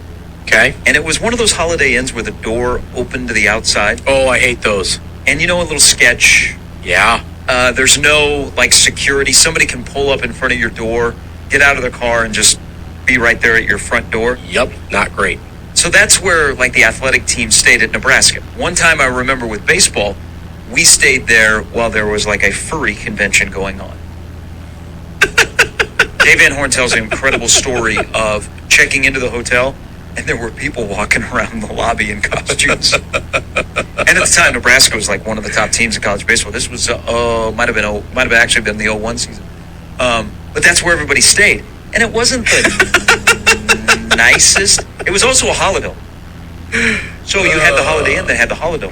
What is that? Where you have like the swimming pool and the water. Oh, okay. It's like in the middle of the hotel. So you have the rooms that are on the outside of the hotel, and then you have the rooms that are on the inside that overlook like the pool area. Yeah. But every door open to the outside, which is super sketch. Oh yeah. Like you don't find that very much now unless you're staying in one of these kind of hotels. In like a today. motel. Yeah. So I'm not saying it's this one, and if people know it, it's one of the first hotels you see when you drive into Stillwater. You get off of 35 and you make that long trip off of 35 before you get to Stillwater. So Missouri State is playing in the Stillwater Regional. We had a little issue yesterday, and social media exploded. You recall what happened in the bubble with the women's basketball teams in San Antonio, their conditions, their food, yes, where they worked out, the hotel rooms were not up to par. Mm-hmm. You can find this on social media. Yesterday, the Missouri State baseball players in their hotel room, they tweeted out some of the grossest photos. They took a picture of the blood that was on one of the beds. Oh, no. They took a picture of the hair that was on the pillows. And it's not just one, it was multiple. Like hair. Yeah. They also are in a hotel that has bed bugs. Oh, no. But here is the one that got me. And I think this is multiple rooms. But there was one room in particular that was assigned to the Missouri State baseball team in Stillwater that had the blood on the bed. It had the hair on the pillow. It had bed bugs. Ugh. But there was a woman's undergarment that was behind the door in the bathroom that had been left on the floor. Ugh. What? Ugh. It was a pair of women's underwear. Yeah. That was triple extra large. Oh, wow. Now, here's where I have questions. Okay. I'm now past the questions of why they would put one of the teams playing in an NCAA event in a crappy hotel. Hotel of that nature. I'm past that. Okay, we're past that. We're skipping it. I'm thinking the Missouri State player that decided to look into the undergarment to realize that it was a triple extra large. Now that has a follow-up question, or leads me to believe that that individual has a bright future as a detective, and maybe he is in criminal justice at Missouri State. Yeah, I mean, if he can just eyeball it and say, that's a triple XL. I saw the picture. You can't necessarily go, man, that's a large pair of underwear. So the implication here is that he touched it. No. No? You know, maybe you get like a pen or something. A pen, yeah. You know, like you see on the TV shows when they're Sure. investigating. Look at here, Robbie, over here.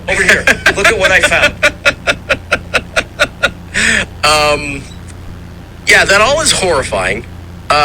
So you don't know this about me. We're about to peel back the curtain here about a little bit of my neuroses. I have very strict rules about the types of hotels that I stay in. Okay. A door opening out to the outside is a non-starter, 100% deal breaker automatically. Like, we're not even having a conversation, okay? No thank you, first and foremost. Secondly, you have to dive pretty in-depth on your internet research of said facilities, okay? I want to be able, there better be an operating website. Mm-hmm. I better be able to look at pictures. And then you have to go to a third-party site to make sure there are recent reviews. I'm talking like within the last month at the longest, because you get fooled sometimes. You're like, oh, a bunch of 5-star reviews. They're from 2014. You got to check the dates on the reviews, people. A lot can change in 7 years, 8 years. Got to check the dates on the reviews. You need recent reviews on these things. Then you have like, that's just to make sure I don't get like murdered in a hotel room, right? That's just the bare minimum. Then we get to things like, okay, do they have what's the breakfast situation like? Is there free Wi-Fi? Are we talking continental breakfast? Because those aren't really going to cut it for me. I need something a little more substantial than that.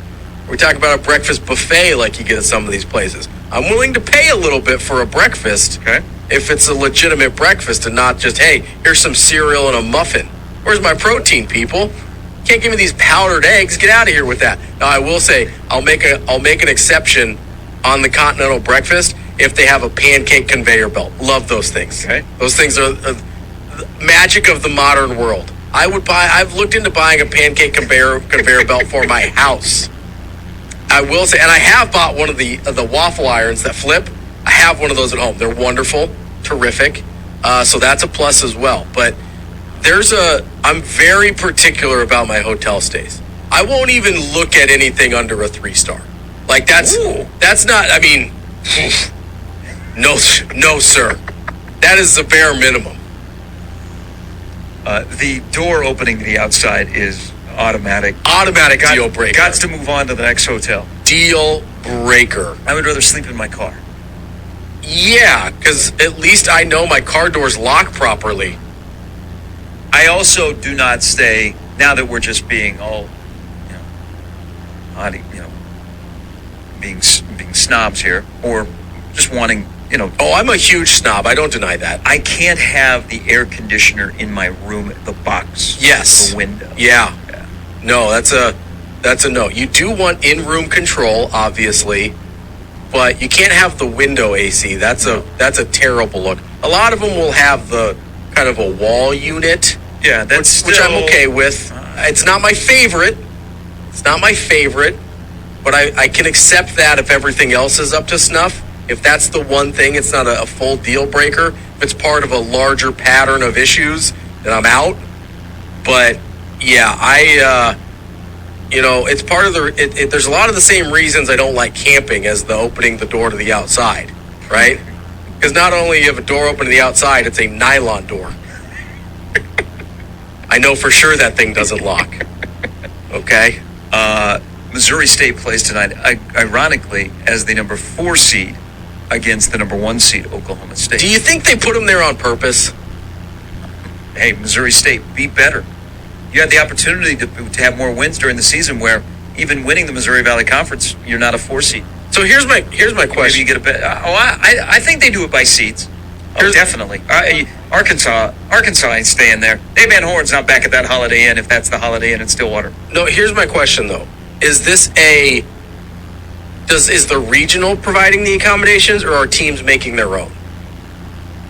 No, the NCAA. When you get to that point, they take the NCAA is okay. Yeah. So because when you get a regional site, they have like rooms, pre they have rooms blocked off. Okay, and, yeah. NCAA do better.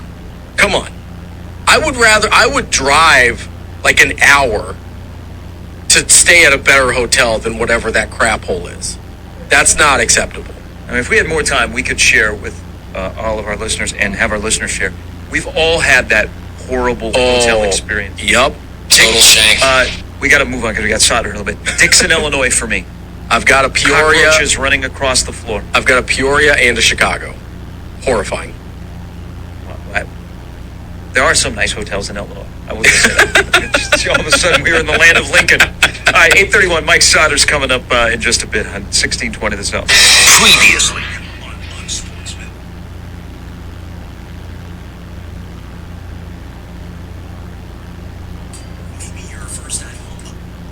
John writes into the Equitable Bank inbox. I know the women were treated to horrible facilities at the NCAA tournament a couple years ago, but blood and hair on hotel pillows has got to be the worst. The NCAA really doesn't do anything well, do they? Now, so I think the NCAA says we're going to accept your bid to host a regional. Give us 3 hotels. I don't think the NCAA is like going through Yelp. Yeah, I think. But they're going to be the ones that get knocked because it's an NCAA event. I think there is I think there's a chance that Oklahoma State was being jerks here. I think that's definitely on the table. Ben says worst hotel experience, Super 8 in Jamaica, Queens, which is where St. John's is. I would think any Super 8 in New York City cannot listen, be on the 5-star scale. I understand different people have different budgets and things like that, but if you're going to New York City and cannot afford to stay in something that is not a motel, do not go to New York City. Brad says, I mentioned my worst experience was Dixon, Illinois. We were traveling during the summer, I think to go to a Cubs game. Or we were doing something. I was rather young. I just remember cockroaches running across the floor, urine stain on the bed, a couple other things. He says, Dixon, Illinois, you say? I'm listening to you guys working just north of there in Freeport. Not the nicest place I've ever worked. Brian says, worst hotel experience, oh boy, was opening the door to my room only to find a heavyset gentleman lying on the bed, only in his briefs watching TV. They gave me a room someone else had already checked into. Now, I have heard that story. A couple times. Yeah, where they accidentally gave the room to 2 people. Yeah. Yes, I've heard that. And listen, that's bad. That would be an awkward experience. That is bad. Do you say, hey, I think you're in my room, or you just close the door and you angrily go back down to the... Yeah, I close the door and I go back down to the desk. I go back down to the desk. But that is while awkward experience, I don't know that I put that in the same category as like blood and urine stains in the hotel. You know what I mean? Like, that's a different thing.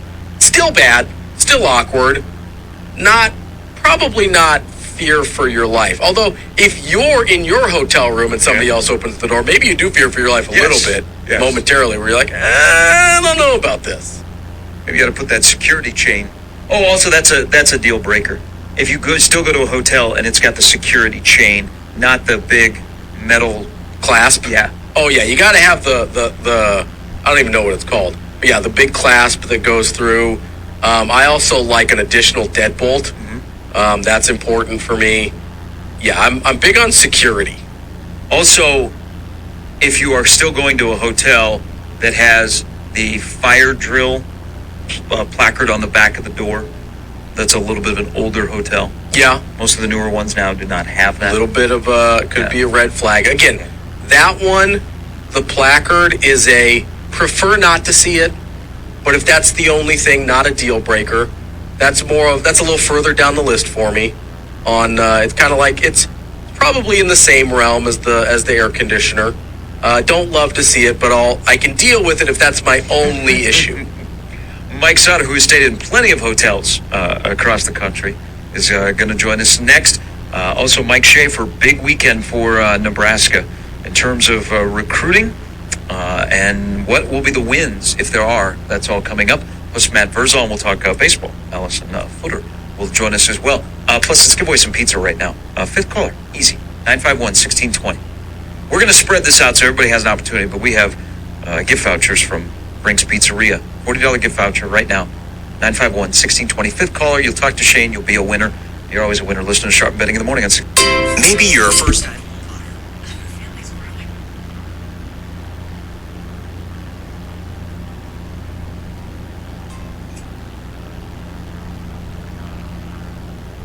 All right, it's that time of the week where we get to talk to Mike Sauter from the NEB Preps.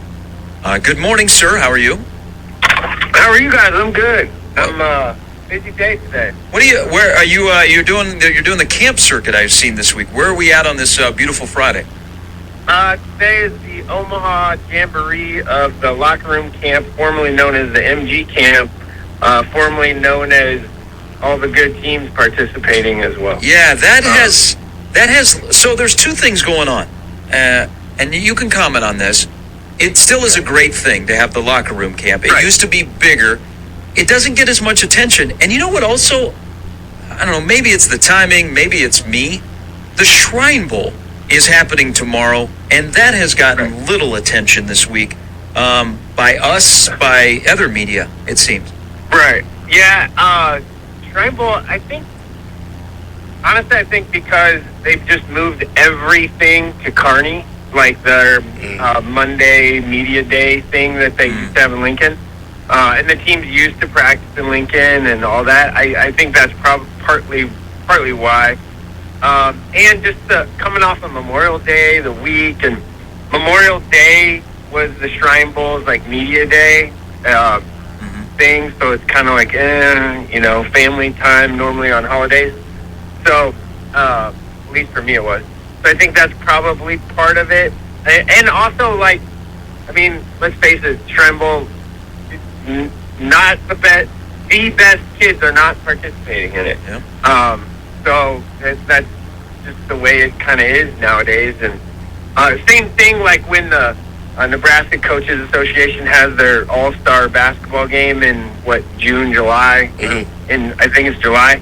And they put that on TV, and it's like, yeah, these are not the best players in the state. There are some of, but not the absolute best, because they're already on college campuses doing workouts and stuff.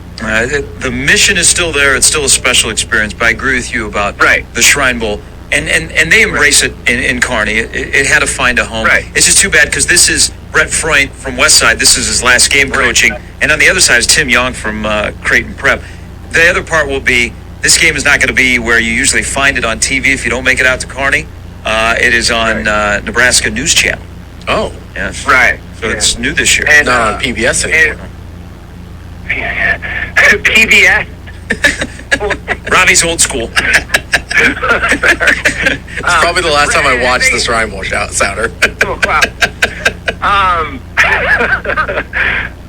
Yes, the whole like Freund Young coaching, Prep Westside coaching against each other thing is kind of cool. They're probably not going to talk anything crazy about that, but it is pretty cool. Yeah, I don't know. And then even like, today at Burke right now at 9 is when the jamboree for locker room camp is going off, and you have North, and then you have Ralston and Central and Benson and Bryan and Omaha Northwest and Burke are the teams, right? And last year it was, you had Bellevue West and Westside and those guys. So it is a little tick down, if you will, but I don't know. I'll still show up and see if I can find some players I didn't know about before. I feel like I did that yesterday.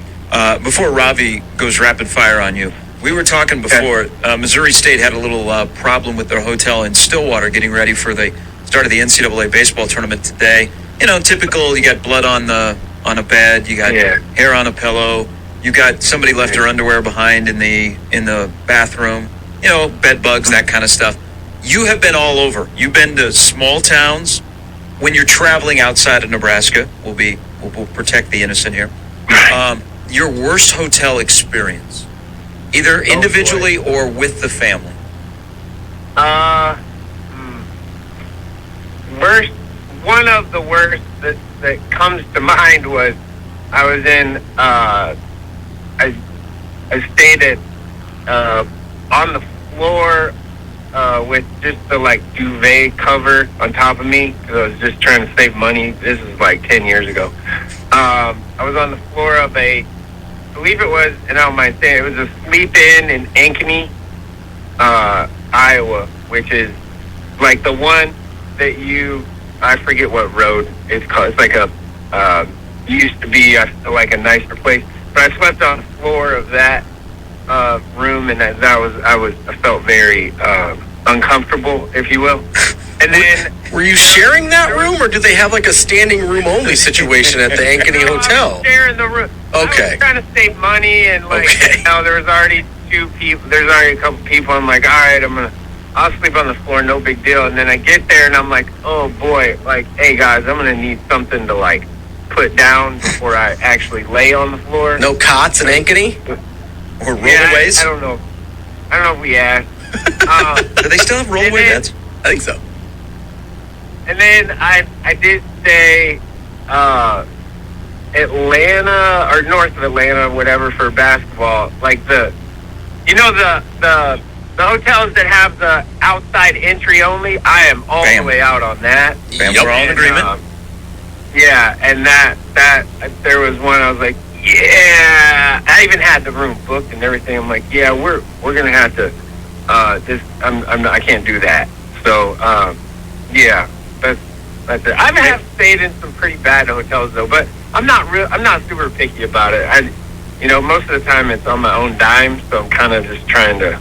Hey, if there's a warm shower and it's fairly clean, when I pull the covers back and there isn't like stuff on there, then I'm probably good. Hey, there is one quick thing, and this is in the AAU basketball world because I hear this. A lot of teams from here will go and play in Ames. Mm-hmm. There is a hotel that I hear nonstop that is a really, really crappy hotel. And that's where a lot of people end up staying. That just always have negative experiences. And why do they keep going back there? Because I think it's one of the rare hotels in Ames that's available. So most people now stay in Ankeny. Most people stay in Ankeny and then just drive up to Ames. Yeah, it's like 25 minutes. Yeah, no big deal. And we've mentioned Ankeny way too much on a show that's hosted by somebody that graduated from Urbandale.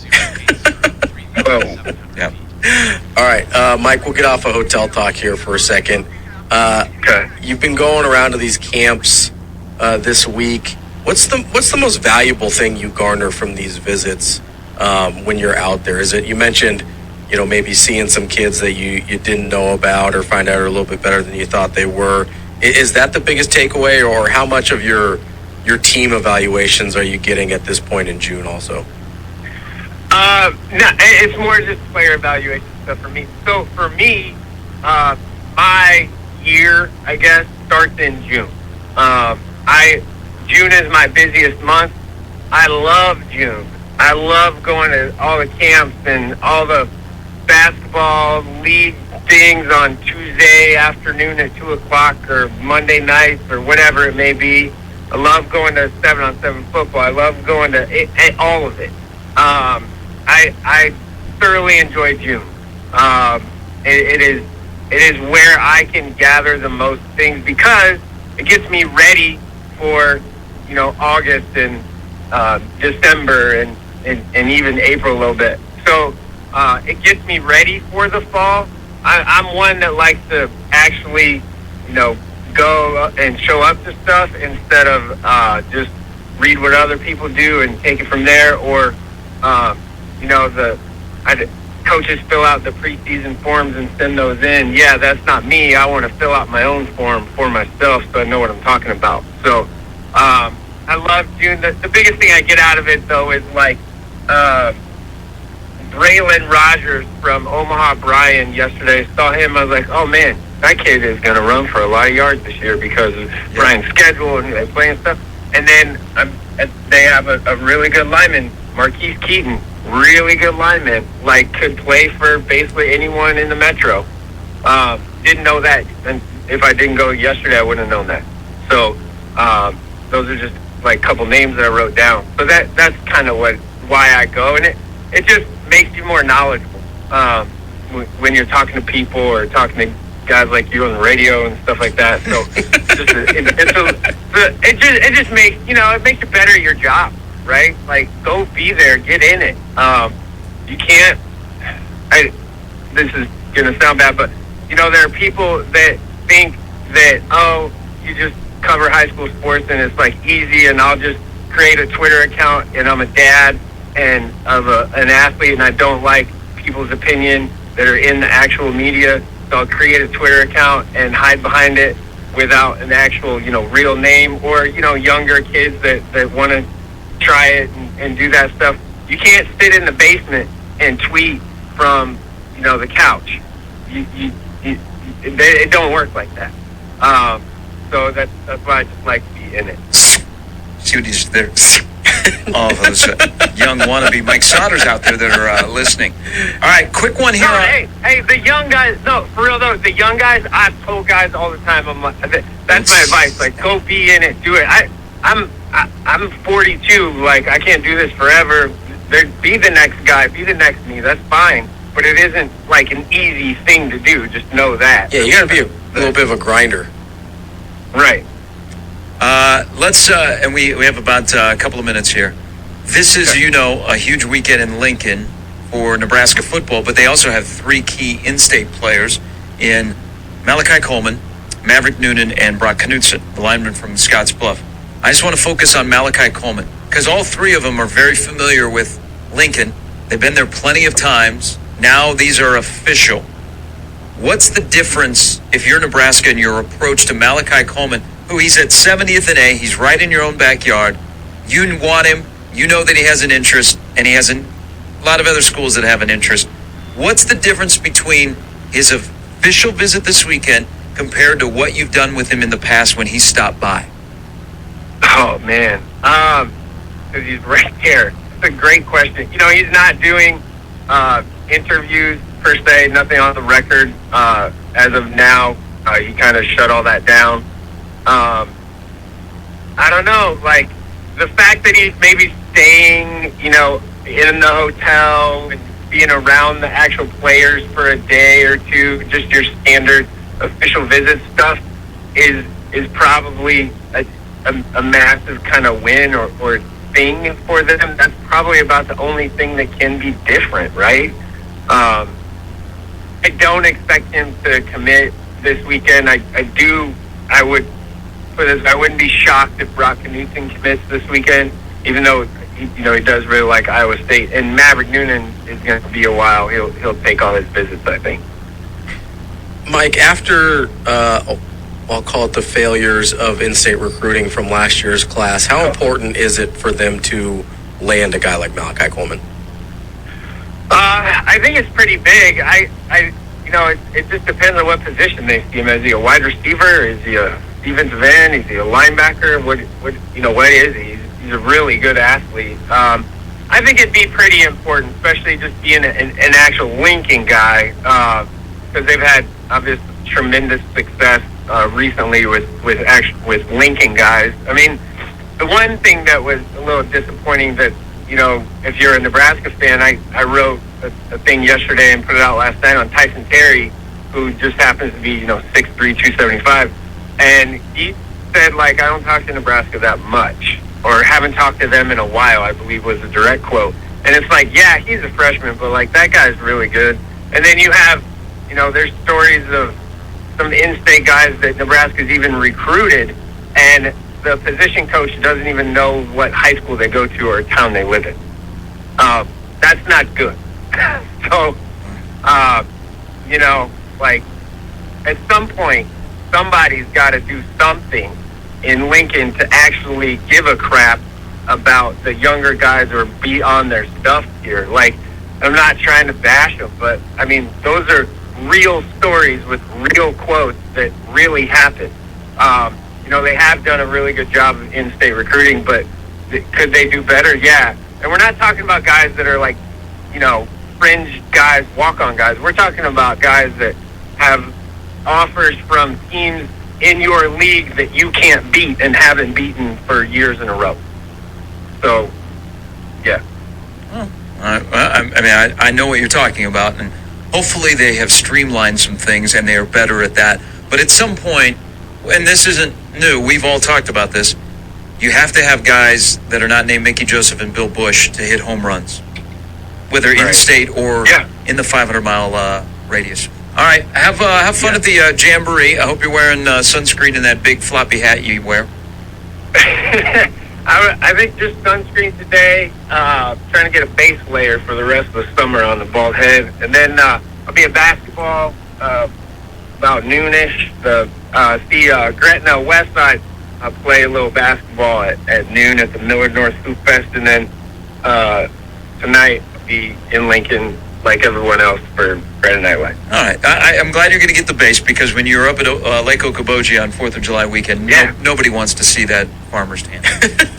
I cannot. I am so looking forward to sending you pictures of me just sitting in a kayak just by myself. And you know what I'm looking forward to? Seeing you also on that weekend at River City. So. Yeah, I will be there. I will definitely be there for that. All right. Enjoy the weekend, some football, some basketball, and some baseball. And enjoy Westside and Gretna playing again. I think it's the first time they've gotten together for a while. Yeah. All these... seriously, though, like passing league, 7-on-7 passing league, stuff that they do every Wednesday, they play next to the person that scheduled that, just happened to schedule those two for the first week. Oh, yeah. Oh, yeah. Yeah. All right, Mike, it's like thanks. A thing now. Have a great weekend. Yep, bye-bye. Yep, bye. Oh, yeah. All right, somebody who will be front and center. Be curious to see how many people are there tonight for Friday Night Lights. Yeah. It doesn't have the same buzz, but the talent that is there is, and it is open, right? Yep. Yeah. Oh yeah. This is the month where they say, hey, don't worry about tweeting at recruits or talking to recruits. Come on down. Bring your checkbook. Bring your collective. We bring Mike Schaefer coming up next.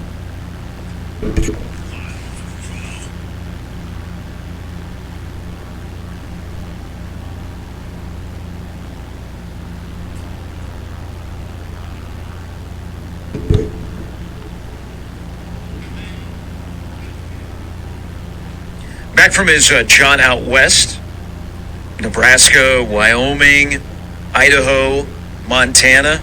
It is Mike Schaefer who there's no stories of running with a moose or deer or a bear, anything like that. I miss any of that stuff happening. No, there was no real animal run-ins at all. I mean, I don't even think we saw a moose, which was a little disappointing. The rest of the trip was grand, but I would have liked to have had the memory of seeing a moose, but it was not meant to be. I'll just have to live with the dozen I saw in Payne and stuff. Your sharing of the stories, incredible trip you and your wife took. I think it was well planned. What you wanted to see, you got to see. That's a beautiful part of America. Yeah, I mean, it was completely overwhelming. I honestly did not realize how gorgeous Idaho is. I mean, I don't know that I've ever underestimated a state more than I underestimated Idaho, and I really, really loved my time out there, and I'm already scheming to buy some land in Riggins, Idaho, home of Vander Esch and 400 other residents. Just a gorgeous little setting between two mountains and national forests and along a river, and I'm just saving up for to buy the town's gas station someday. Schaefer, are you a big outdoorsy guy? I don't think I knew that about you. I don't know that I would say big. I mean, I was an Eagle Scout. I used to camp a lot when I was younger. I've spent 2 weeks hiking and mountain ranges before. Like, I've done a lot of stuff that, you look at me now and it's like, that guy could not have accomplished it. But it's funny what you look like when you're 18 versus when you're 34 and what you're able to do at that time versus now. But yeah, I mean, I really enjoy hikes and day trips. I'm over the camping. I draw the line on pitching tents. And part of it is every single Sunday of my existence as a kid was spent with my dad having to take the troop tent that it had to have rained Sunday morning every time we ever camped. And then you have to set them out in the church basement, and other people are enjoying their Sunday afternoons and watching football or doing whatever. And I'm over here just setting up the 14th tent that got rained on because it rained again on Sunday morning. So I'm just done with camping, but the rest of it I absolutely love. And the fact I'd never made that trip out there to Montana or Idaho before kind of blows my mind, because I mean it's everything you'd ever want in terms of hikes, and then if you're into the whitewater rafting or really anything of that nature, it's all out there. How many miles on the vehicle? The Google estimate was 2,700. We didn't get over to Deadwood. We actually ended up cutting that off of the itinerary and just went straight back from Bozeman. So it was about a 14-hour drive. I would guess, just looking at it, right around 2,500 miles or thereabouts. Okay. Best brew that you had in this trip, because you and Shelby and you guys are really good, like craft breweries, that kind of stuff. The best place you stopped at and the best drink you had. Yeah, I mean, we hit 17 different breweries, and I think in this, I don't know if it's just because it was the first one, or if it was the first day of vacation, or if I was just done after 7 hours of driving through Wyoming, but we stopped at a place called Bad Joker Brewing in Rock Springs, Wyoming, where I had a stale trail, which is I believe a honey blonde ale. And it was really, really good and really refreshing, and I was chasing the taste of that beer pretty much the rest of the other 16 stops. Wow. I mean, I had definitely a good beer at other places, but for some reason the snail trail just set an extremely high bar. It's what Nebraska hopes to do this weekend with all their official visitors that have other visits the rest of the month. You just want to set that bar so everyone's just chasing that day. So you're talking about you want them to set the bar high. You don't want them to be on the snail trail trying to recruit people. Well, they were on the snail trail in 2022 class, and we saw how that worked out for them. A lot of transfers. So they a lot of want to be on the transfers. snail trail for 2023. I think it's a very different recruiting cycle, all in all. Okay, so let's start there real quick, because everybody knows how big this weekend is, and it's kind of interesting how they're connecting the dots with who's here. I think they're selected recruits they have on this weekend that know each other, that play similar positions. But almost, I don't want to say shave overnight. How did we get to the first weekend of June or the month of June has now become like Christmas for recruiting and official visits? Yeah, well, it started when they allowed official visits to happen starting in April. When that change was made, one cycle occurred before the pandemic shut the world down. So I think people kind of forget, we were heading towards this several years ago. But then you had the 18 months or so where you weren't able to recruit off of campus or on campus. So you kind of had everything set up last year where June exploded, but I think it was always heading towards that. And, for Nebraska, Vince Ginta has talked about this. June's a valuable month because you kind of get the guys early that you get in terms of commitments. Then you get the chance to do the evaluation where you go visit them and you kind of reciprocate interest, especially if people have come out to see you for junior days or, games during the previous fall. And you kind of just set it up that you've got camps going on. Nebraska's going to have another barbecue, I'm sure, around that Father's Day weekend. I mean, you just kind of create this atmosphere where guys are just, in a good feeling. Like you're going from either campus visit to campus visit or workout to workout, and it's sort of a relaxed, fun vibe. And that's kind of what June has always been in recruiting, even going back for Bo Pelini and those guys. I mean, Big Red Weekend was sort of their thing, and Nebraska, I think, has always kind of really utilized June well, but now it's fully exploded, where you're talking about a 13 visitor weekend. I mean, that's bigger than we used to talk about how important it was to get them in for these Ohio State games and when they played Miami and et cetera, et cetera. I mean, 13 visitors for a summer weekend is huge. And on top of it, you don't have a game that's going to take away a bunch of your time. I mean, these recruits are going to get a lot of face time with coaches, which is, quite frankly, Nebraska's biggest selling. Shafe, you mentioned how this can kind of set up the early portion of their class. Do you have any bold predictions for me that we're talking about when this weekend is over? I don't know that. Well, we'll start here. I don't think you're going to see either in-state guy of Malachi Coleman or Maverick Noonan make a commitment before they get a chance to take the other visits they have scheduled for this month. So I don't think that's a bold prediction. I think that's a pretty astute but weak on the boldness thing. I would look at Omarion Miller, could potentially kick off a chain of taking wide receiver spots. Michael Brunt he's gone this weekend. He's on vacation, and it's important for him to be able to do that. But before he did, he threw out a crystal ball prediction for Jaden Doss. That's someone he thinks could make a decision as soon as this weekend. So that's a guy who's not even going to be on campus, but could affect other wide receivers on campus. Brock Newton, I mean, I don't know that Iowa State visit has to happen.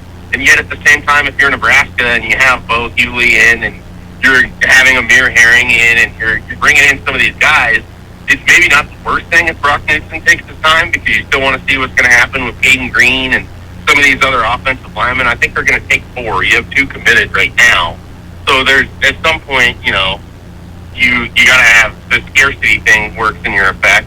Ashley Williams, outside linebacker, Adonja Green, outside linebacker. Those guys are really interesting to me. Green committed to Louisville. I don't necessarily look for a decision from him this weekend, but I just think that there's a reason that a lot of them are coming out here together. There's a reason a lot of them are coming out this first weekend. And then Amir Herring is maybe someone to keep an eye on if you want. What wouldn't be classified as a surprise commitment, but as someone that, Nebraska could shut this thing down if it goes well. So I'm trying to. It almost seems like this weekend they're connecting dots. Like they have a good group of offensive linemen that are here. They have the group of wide receivers. Are they trying to do that specifically? And they also have players that know each other from way back before they ever show up in Lincoln. It does appear that there's a rhyme and a reason to the way they have positioned this weekend. Are you seeing the same thing? Yeah, I mean, you saw in the big visit weekend in May where they had the three guys that all knew each other, all had played 7-on-7, two of them from the Kansas City area, one from Wichita. I think what you're seeing, and I kind of termed it, and I don't know if I stole this from somebody else, if I did too bad, but it's a little bit like pack recruiting. I mean, I think when you get these groups and packs, and we're seeing that in athletics through whether it's free agency and professional sports or even just commitments and in college sports, guys want to play with people they know. They want to play with people they played with before. They want that opportunity. I don't think of it as a package deal, but if you get a pack of guys that sort of all like each other, that are kind of considering the same schools, and they get a good vibe at a place, I think it really helps. I mean, we saw Nebraska do this in the past. It hasn't always been successful, and the downside of it can be found in the 2020 class when you look at Ronald Delancey and Marcus Fleming and Jaden Francois and, Keyshawn Green doesn't really fit the rest of that group, but those three in particular, and there were some others. I mean, they've done this, and they tend to do it with guys from the South, and it's not a big surprise, because if you think about it, if you're a kid from Georgia, and you're coming out on an official visit to Nebraska, a place that you know very little about, and a lot of these guys have already been here, so they know what they're coming into, but you kind of want other people you know to be there, whether it's a guy on the team already, maybe it's a coach that you have a really close relationship with. You have your family there, sure, but I think it's also helpful to have some of these other recruits, and I think it helps spur and create environments that are conducive for these guys feeling really good when they leave campus, because in a lot of situations, they're going to leave campus and they're going to make a decision before they get back. And so this is Nebraska's shot, and you want to make it as strong as possible. You mentioned you don't expect a commitment out of Malachi Coleman. I don't think anybody does this weekend. But looking into this, and I was asking Mike Sauter earlier, an official visit. Like Malachi's been to Lincoln plenty of times. Maverick Noonan has been to Lincoln. But now it's an official. How does that change things? And also, how much of it should we read into that Malachi Coleman's got some good options on where he can look at to go to college, and he can't take 15 official visits. He can take 5, but he does give one to Nebraska, a place that he knows really, really well. I think it's a really good sign. I mean, I know there's a lot of concern about Malachi Coleman potentially ending up somewhere else, but I look at it as a good sign for Nebraska that a kid that lives right here in Lincoln wants to come on an official visit and wants to see the coaching staff for the 50th time. And I think it's a good thing overall, because they can have an opportunity to maybe try to recruit him a little bit different, or to try to get him around some of these guys you want in the class, and try to establish relationships there. That if you were to get, let's say, a Joshua Manning to commit down the road, or an Omar Marion, Marion Miller. Wow, I don't know who Omar Marion is. Marion Miller to commit. You have that relationship established that, Mickey Joseph is recruiting those guys. And I think that he wants his recruits to have that relationship, to have that friendship. I know Dakotas Crawford and Miller had that relationship when they were both committed to LSU. I think those are the kinds of things that you can get out of this weekend. So it's huge for Nebraska to have Malachi there.